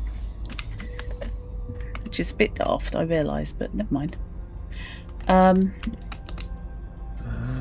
Scans a scan. So the system I'm in is no good to you. Right. So you can write off Col 285 sector CI-F B13-2. Okay, that's not where I'm going. That one's no use to you. I'm going to QBK B15. No, I actually moved a little way away because I was looking for some Anarchy Worlds. This isn't an Anarchy World. This is the system next door to the Anarchy World that I went to in the hope of finding someone I could find. And then just having a fight with a Sidewinder instead. It's like you're next door to the noisy neighbour with the ASBO order. I see. Yeah, pretty much. I see. It was the ASBO, not ASBO order. Duh. That's a bit pin number. Yes, pin number.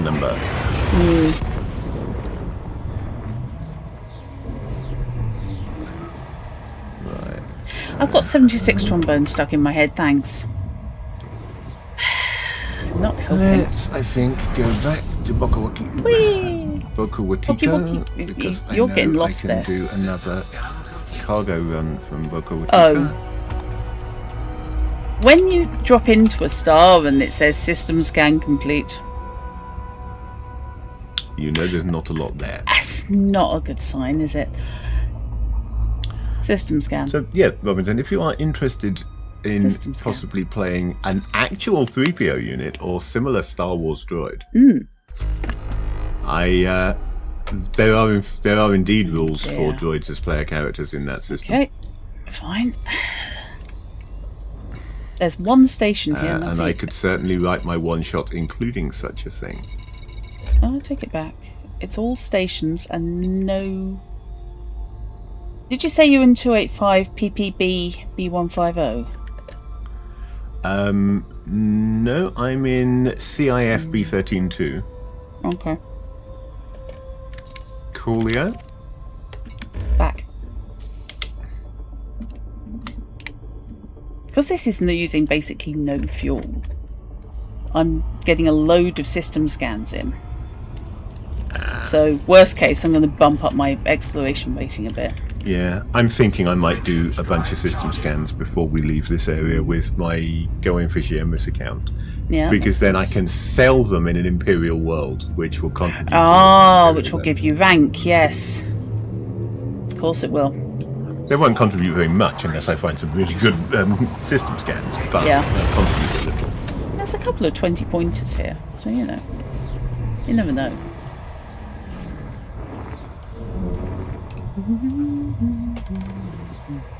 Also means I'm only having to fuel scoop for about 10 seconds. So if something is duff for fuel scooping, it doesn't matter. System fully scanned, great. Now is that fully scanned because somebody else has done it? System scan. Probably, it's probably like one thing here. Oh yeah, body's 1. Okay, that would be the star then. Okay, next. Wagon Yin. I'm sorry, I've got to go there. It's got a silly name. Back. Can go this place. Take 2 stars into the shower. I just honk and go. Fuel scoop disengaged. Should we take 2 system scans into the shower? Well, yeah. Frameshift drive charging. I'm sorry. I apologise for my joke not. I apologise for my joke not meeting your criteria. Yes, I should hope so too. It's just not on. You know. So yes, there's a game of Star to live Wars. Up to on. Sorry, my mistake. I just said up. Yeah. We have standards to live down to on this stream. So yes, game of Star Wars Saga Edition, and a hopeful campaign of Deadlands Noir. The reason I like going episodic is it means that I don't get bogged down in one campaign for silly amounts of time. Yeah, I mean it's a great option for ADHD GMs because you can jump back and forth without losing the campaign thread, and also it's good for dealing with the modern environment's system scan issues with scheduling. Yeah. So many troubles trying to get everyone together for a game. System scan. The more episodic you can make it, the less that gets in the way, because you just play with whoever's there.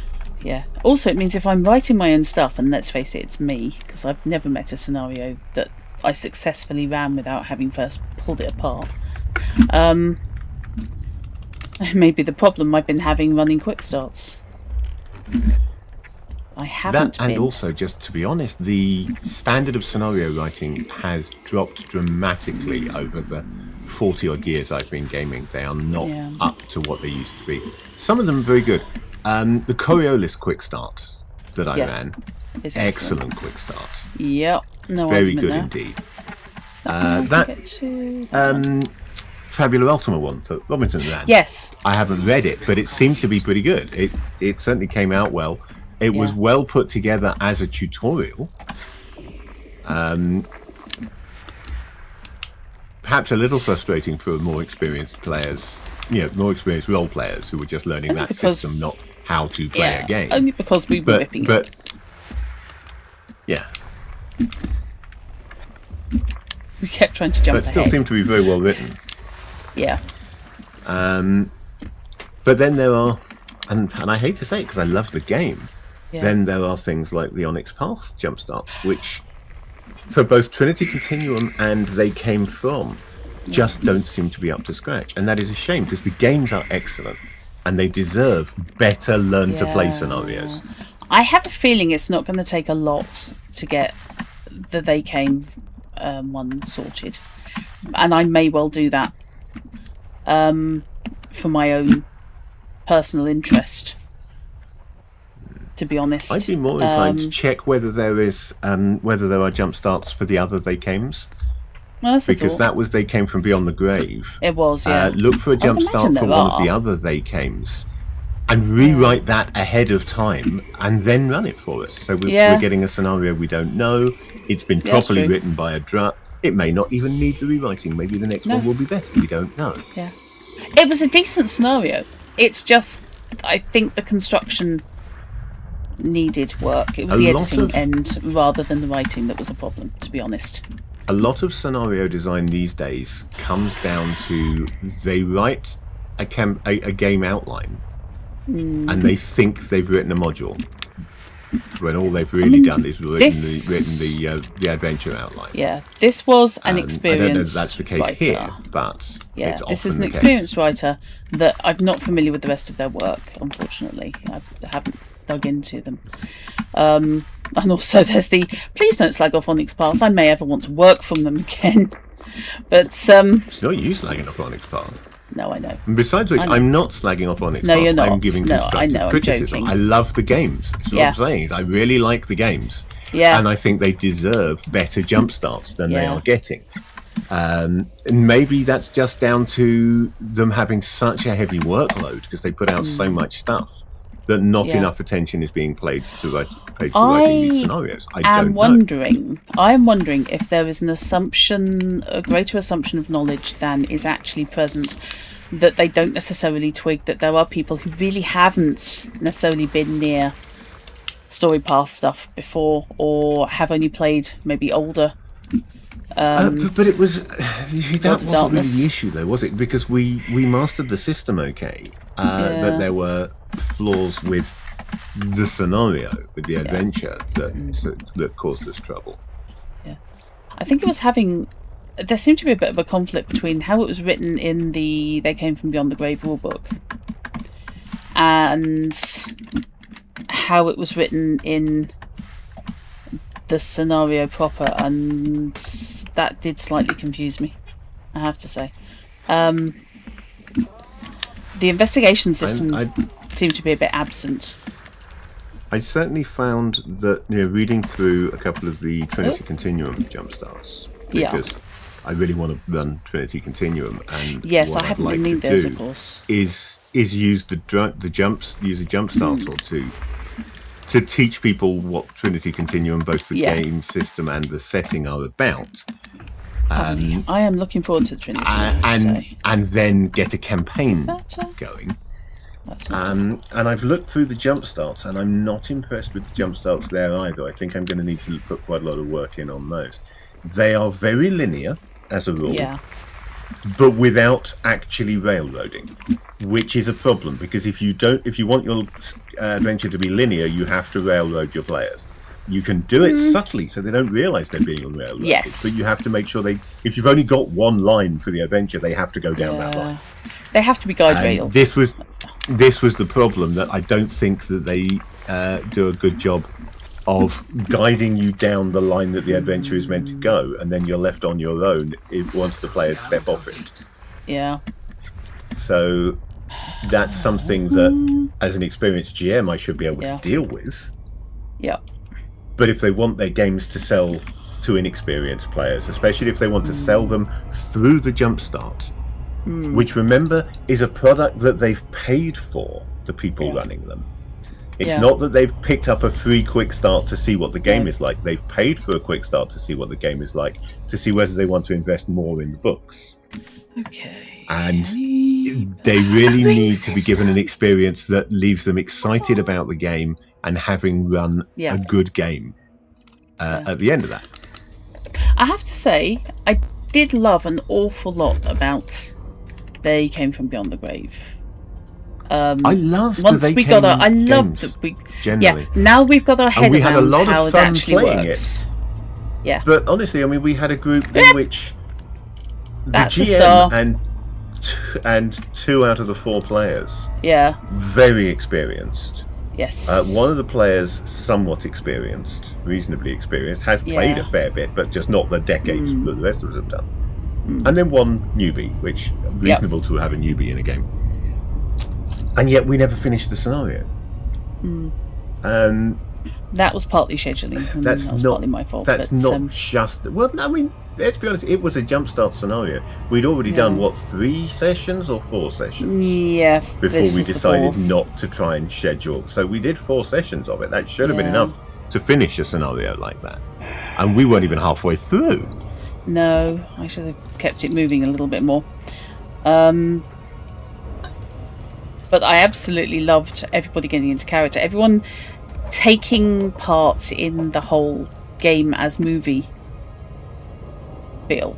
Yeah, that came in slightly later when we started getting our head around the idea that that is what the game is. The game is a movie simulation, not just a role-playing game. Yeah. And I think once you get your head around that, it conveys it incredibly well. Yeah. Now, and I love the way the game was written to present that, because a lot of those mechanics are not exclusive. The quips are, but otherwise, a lot of those mechanics are not exclusive to They Came From. They are story path mechanics. So the writer's pool is momentum in Trinity Continuum. Yes. The rewrite pool. And the some of the cinematics have pretty much analogics, the cinematics are specifically written for that game, but the cinematic concept of having those powers, that's the way that talents work in Trinity Continuum. They're basically, you still have those abilities, but instead of those abilities being shared by the group, the momentum pool is shared by the group, but the characters have their own individual superhuman, essentially, abilities that they can do. And then the taking over directorial control is also a feature. I'm trying to remember whether they call it something different in Trinity Continuum. I think they do. I think it's called dramatic editing in Trinity Continuum, but it's still basically there. That what they call directorial control is called dramatic editing, but it is still that ability to make minor changes in reality itself. Yes. And in Trinity Continuum, of course, that's based around the manipulation of quantum flux, and you literally are changing reality, because what you're doing is you're just shifting an element between parallel dimensions. So what you're doing is you're saying, well, in this dimension, there's nothing in that drawer. But in the neighboring dimension, there is something in that drawer. And on an unconscious level, I am manipulating reality and bringing the something from the neighboring dimension into this one, so that it's there for us to find it. Which is a really neat mechanic if you've got that whole quantum flux, dimensional, multiple reality weird shit going on, which Trinity Continuum has. Yep. So a lot of those mechanics exist in Storypath anyway. I suspect the same mechanics probably exist in Scion, justified as godly powers. Yeah. And I thought they explained, in each case, they flavour them very nicely to fit the specific setting. And I think they did really well with that. There's so much to like about these games, and I would certainly recommend buying them to anyone. But I would also recommend that while the jump starts are a good thing to buy to give you some ideas, they're not going to teach you the game particularly, and you're going to want to put some effort into improving the scenario from what I've seen. They require some work before running, and that's not. Maybe that's why they call them jump start rather than quick start.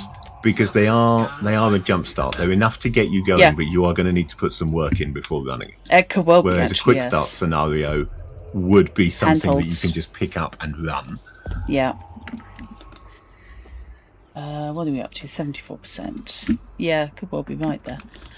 And I really, I mean, to say I like they came from, I backed the Kickstarter for the sort of second edition, with all the extra settings. Yeah.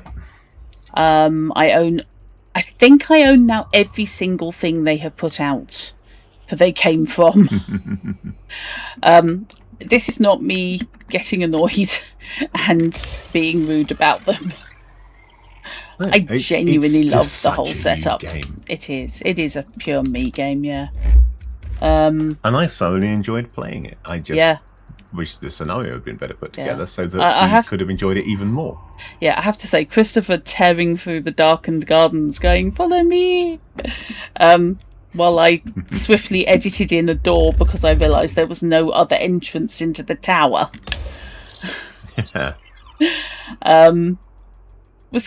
It was pure TV. It was pure, not Hammer House of Horror. It was more Saturday afternoon. Not kids, well, sort of kids program, but kids program in the same way that we used to watch kids programs, where, you know, the ones that these days would get you either sectioned or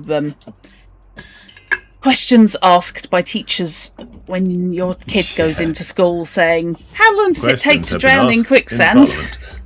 Yeah. Hey, Mum. Mum, excuse me, miss. How long does it take to get eaten alive by rabbits? Which I wish I was joking.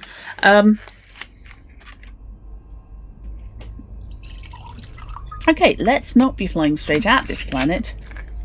For this planet has a ring system, and I'm pointed end on at it. So let's not.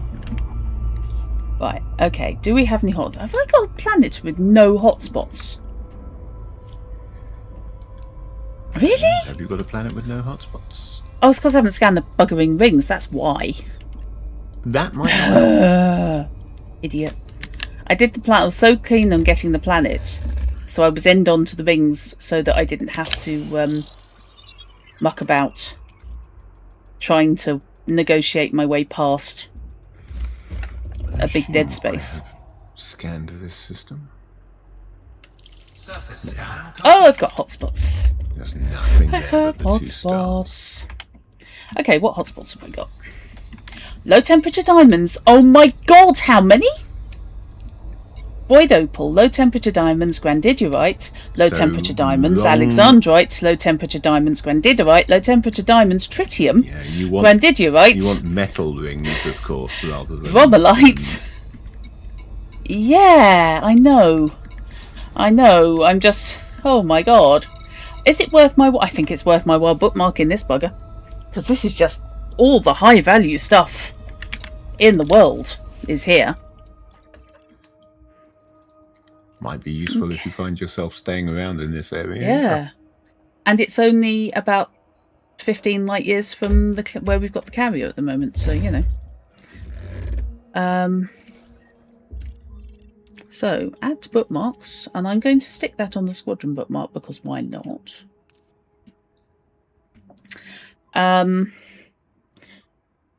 Jewellery hotspots.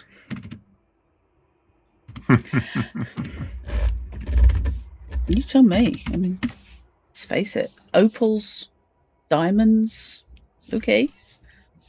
There is an adjacent planet with rings, which has... Are you going to tell me? Again, icy. Yeah, both icy. Am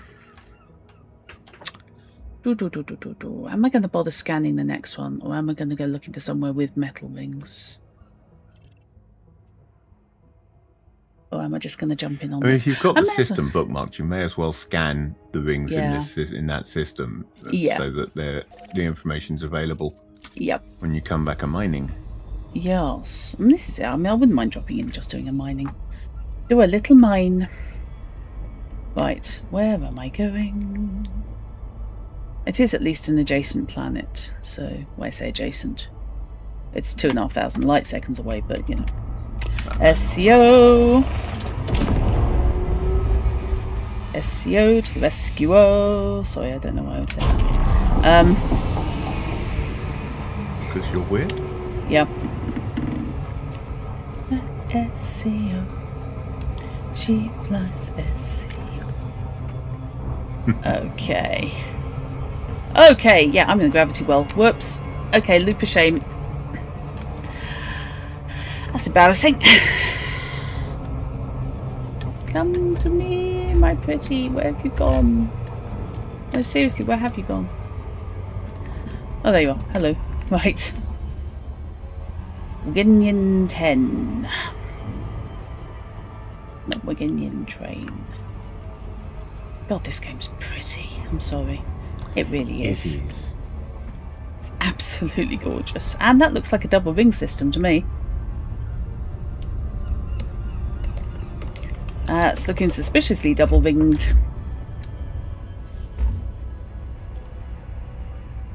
Yes, I'm going too fast, Sumi.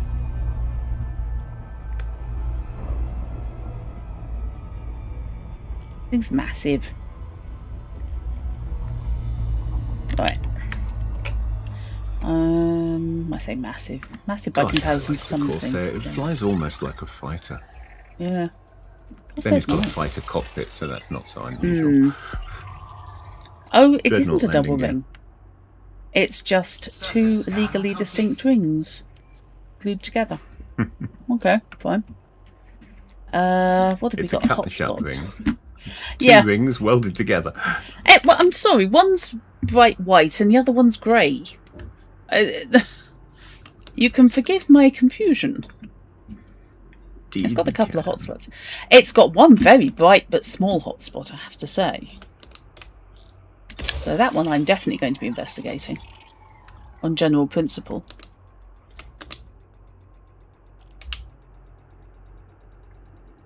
I should have got closer. How am I doing? I'm at...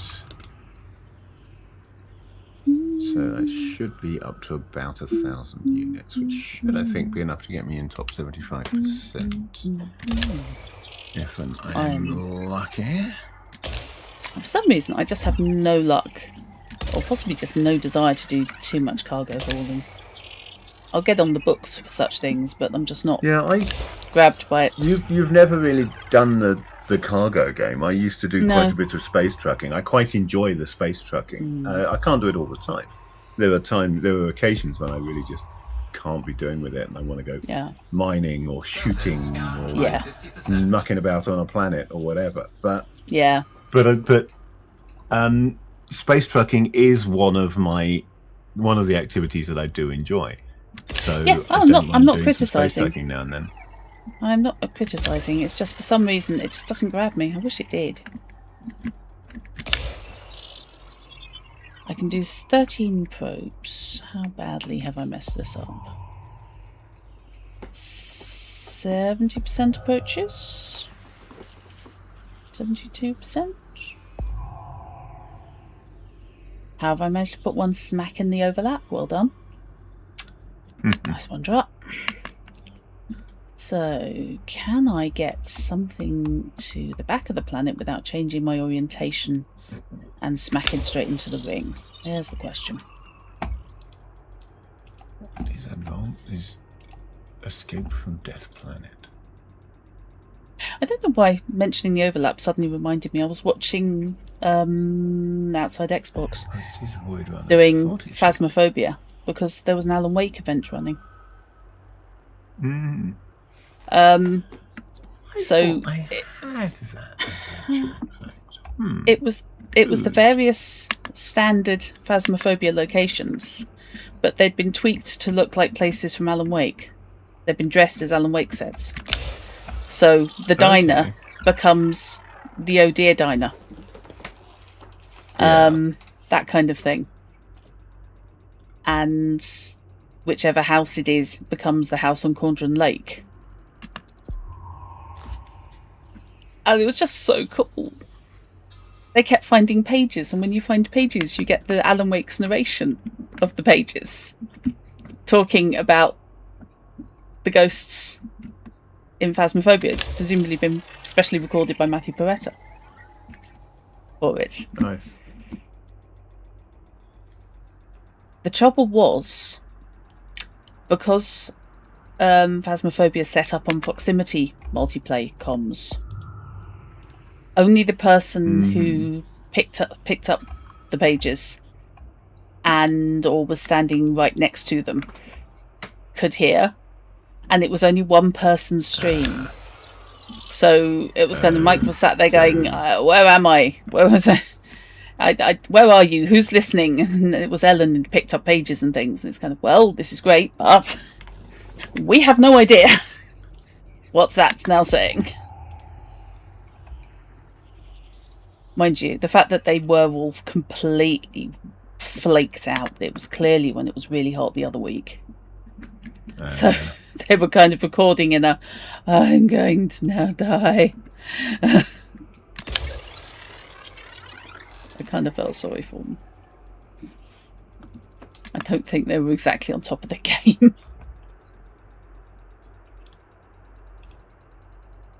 It worked quite well, though. It just made me want more Alan Wake, though. It's just me, I guess. Scan complete. Okay, what is the difference between that level up Void Runner's Codex and that level up Void Runner's Codex? Right. So, what do we have in the hotspots? Grandidorite and tritium. That's the full digital box set. So what's in the full digital box set? Isn't I Grandidorite? thought I should have had Escape from Death Planet. Yeah. Oh, that's slightly annoying. I bought, I think on Bundle of Holding, the Void Runner's Codex, which is Level Up Advanced 5th Edition. Now, I backed that back ages ago. I got Level Up because I was hoping it would fix some of the problems with 5th Edition. Because it's supposed to be Advanced 5th Edition. It adds a little bit more twiddle here and there, but it doesn't fix the underlying problem. It makes no effort to fix the underlying problems. Gotcha. The main thing that it does, and you can get third-party stuff to do that anyway in just 5th edition D&D, is it separates out race and culture in your character's background. Right, so okay. that you can be, like a human raised by elves. Gotcha. I like that. It does very little, honestly, to do much to improve 5th edition and make it advanced 5th edition. Okay. But I picked up relatively recently. I also picked up Void Runner's Codex, which is their science fantasy version of A5E. Right. Okay. And that comes with the Void Runner's Codex. It was the full digital box set. So there was a Void Runner's Codex, the Star Captain's Manual, and Escape from Death Planet, which is an introductory adventure. Which, if people are interested in playing, I don't mind running it at some point. Thing is, owning that box set on drive-through does not give you ownership of the individual books on drive-through.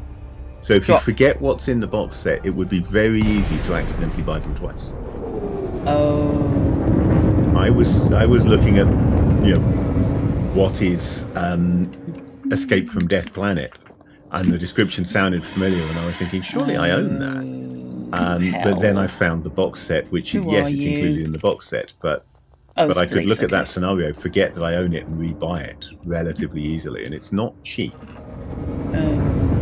I have mucked up. Scan detected. I'd be rather annoyed about that. I'm being scanned. Hello, Mr. Policeman, sir. I have nothing, okay? And I also have... excuse me, why have you deployed hard points?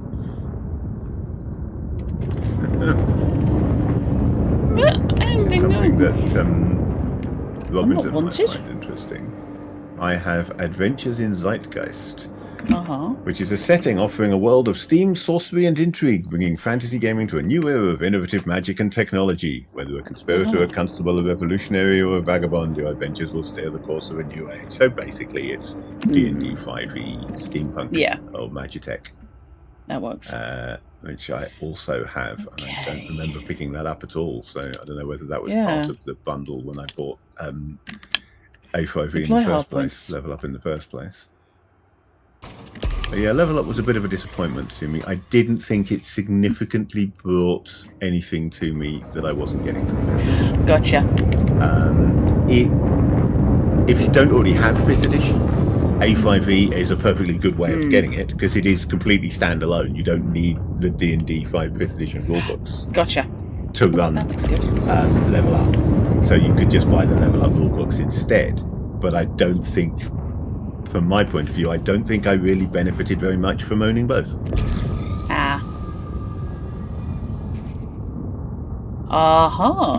Okay, that looks good. That's a good start, I think. That looks very good. I'm trying to work out if the asteroid next to it is glowing as well, or whether it's simply reflecting the oomph. I think it's just reflecting. That one's just that good. This is where it turns out to be absolutely nothing.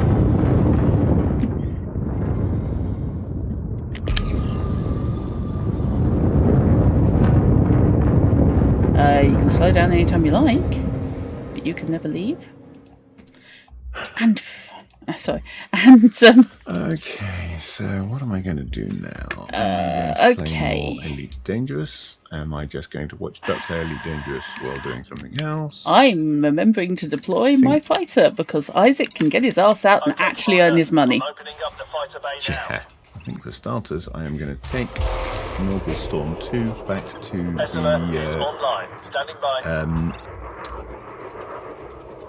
the Shining Edge. Yep. And there I will decide what to do. Okay, so I'm sitting in the Grandidorite hotspot at the moment. Getting gradually fried up. This bloody camera skip my goods. Sorry, I don't know why I'm going with that. Okay, what do we got? Liquid oxygen, tritium. Okay, I will go with the tritium. I'm happy with that. That's LOX. That's methane clathrate. We can always use tritium. Oh, come off it. I haven't picked anything up yet. Stop bloody scanning me. God's sake. Again, it's the police. That's fine. I don't mind. I'm not wanted or anything. Okay, fine. There's nothing to be picked up off the surface or subsurface, so I may as well just cut straight to the bugger me. That's a big gun. Because I love the mining volume. Yeah, the mining volume is wonderful. It is a thing of beauty. And I ought to also put out a bunch of collectors. Programming limpet drone. Put out a pair. Programming limpet drone. Actually remember to open.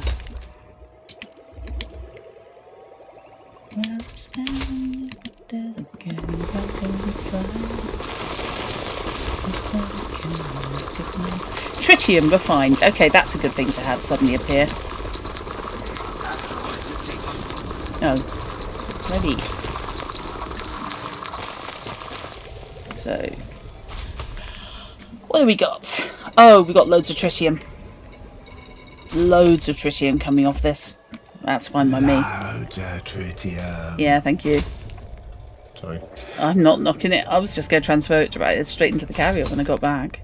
Yeah, that sounds plan-like. Hmm.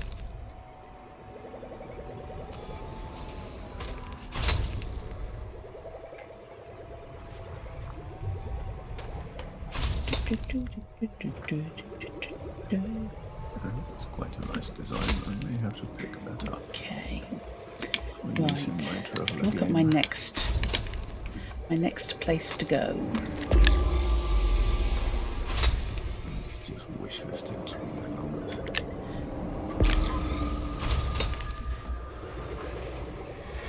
Oh, that's definitely of potential interest. Of course, I'm on the night side. Of course I am. Why would I be anywhere else? Oh, I'm very close to that asteroid. Probably don't move laterally. That's probably a plan.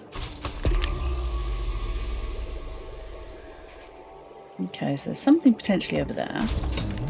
But there's definitely something over here. So I may as well, once my collectors have done their job. Oops, down.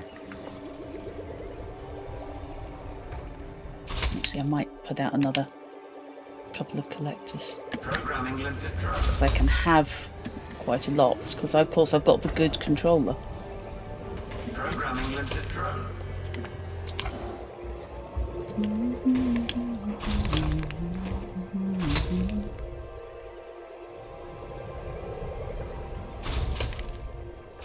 Sick 'em, lads.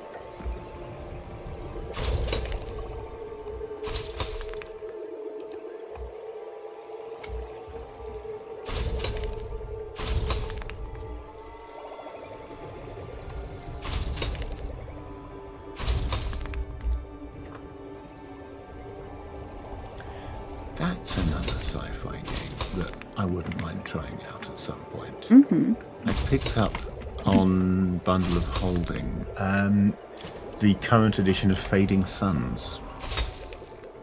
Oh, yes. Which is an interesting one. That, again, is quite heavily Dune influenced. It's not by any stretch of the imagination Dune. It's not just, oh, this is legally distinct Dune. Yeah.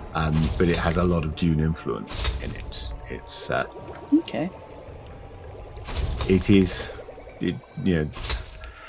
It's way too soon in our future for the suns to actually be fading, but that is kind of the point of it, is that everything is, entropy has kicked in. Thing. Yeah. And it's very much a feudal and feudal and religious galaxy. Yeah. Not current religions by any stretch of the imagination. Yeah. But religion and nobility and loyalty to one's liege and so forth, in addition to corporations, are kind of a thing. Prospector limpet engaged. Methanol monohydrate, methane clathrate, hydrogen peroxide. It's always been an peroxide. interesting setting, and I quite like the current edition's rules. Seem to work quite well. As well. And the bundle that I got included loads of material, including some scenarios. So that's one that at some point I feel I should run. If I could get the timing, get the scheduling down, I would seriously consider starting up a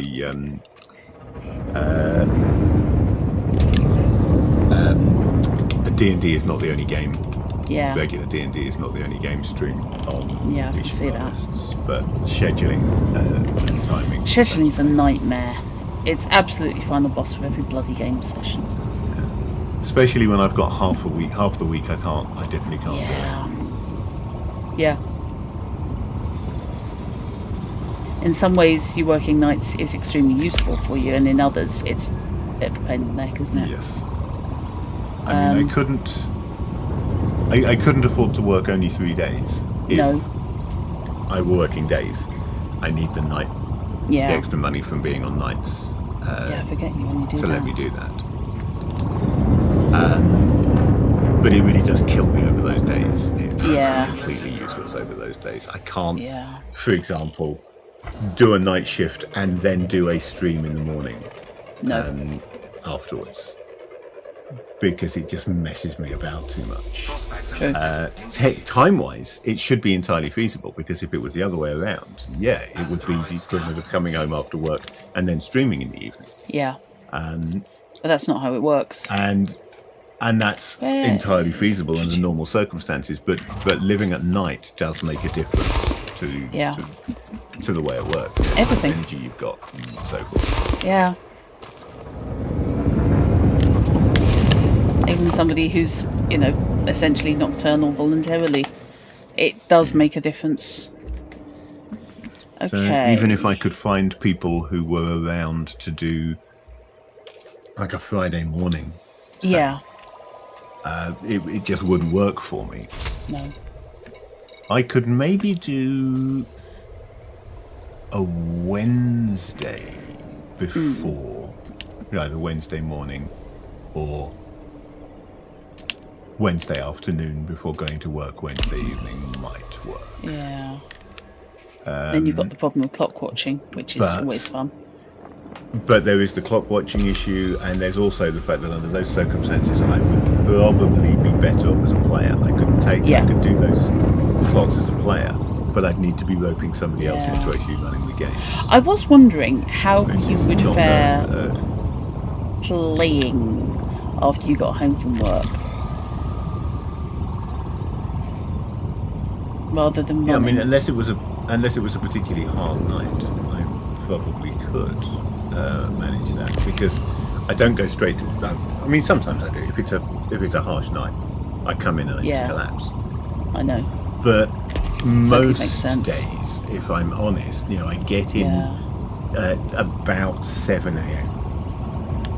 And then I don't go to bed for a little while. I could push it, you know, not doing it every day, but doing it on some days. You know, maybe like once every couple of weeks or even once a week. Yeah. I could probably push it as late as 11 or 12. So I could do like an 8 to 12 session. Yeah. Say, give me time to eat something. And I'm just wondering about maybe it's a weird contacting time, Ellie. So who would be around for such things? Yeah. I'm wondering about contacting Els. Yeah, the right time of year, that could work for Els. Yeah. Because the time difference, of course, varies by like 2 hours. It does. So at the right time of year, that could might be able to work for Els. But yes, just been wondering, not necessarily as every single week, but maybe just looking at different options. But you're right, it's finding people who are also up stupid early. Yeah. So I mean, really, and who don't work necessarily, or don't work normal times. Yeah.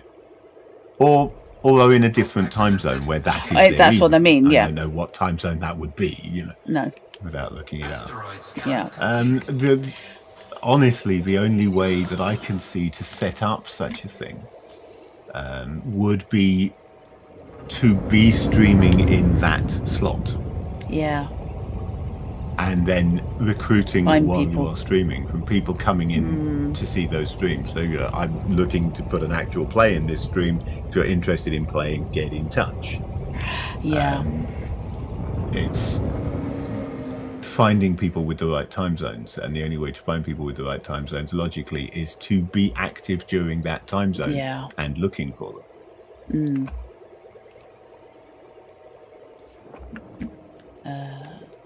Come here.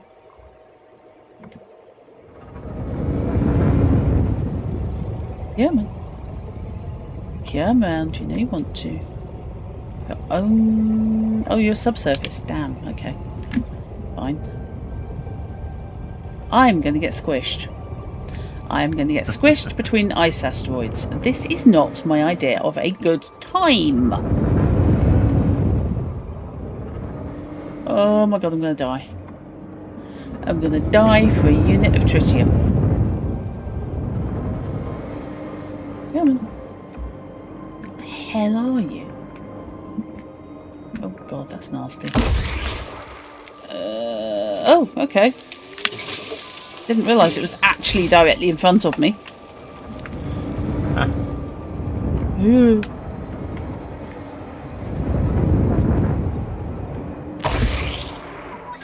Yes, deploying drill. At least you can see on the ice where the holes are once you've started scraping with the displacement missiles, because they're nice and dark grey against the white. It's not like with some of the rock ones where you're left going, is that a dark black against a light black? Is that the last one? No, right, okay, fine.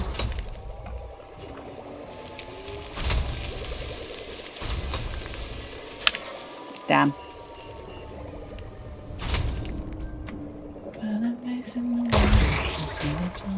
I think I'm going to stop streaming at this. I was thinking I'm going to do that because I'm now boring the arse off people. And I was just thinking, I'm still going to hang around. If you're going to continue playing, I will chat I am, quite happily. But I'm going to stop my stream because I'm going to call my stream here because I've done a bit. It's now. I've done some bits on 2 of my accounts, and I'm kind of ground to a halt. I'm just sat here staring at the station screen at the moment, which is not exciting. Does not make for an exciting stream. No, that's fair enough. Okay, I am going to end my stream there. And thank anyone who is still watching, mostly Robinson. And thank you, Fishy, for the company. If you're planning on still being around, I'll drop into Discord chat. Yeah, I'm going to swap there. Chat with you. Yeah, I'm just going to mind that. So, Robinson, feel free to join us there, since you are, of course, on the Discord. Okay. Good night, guys.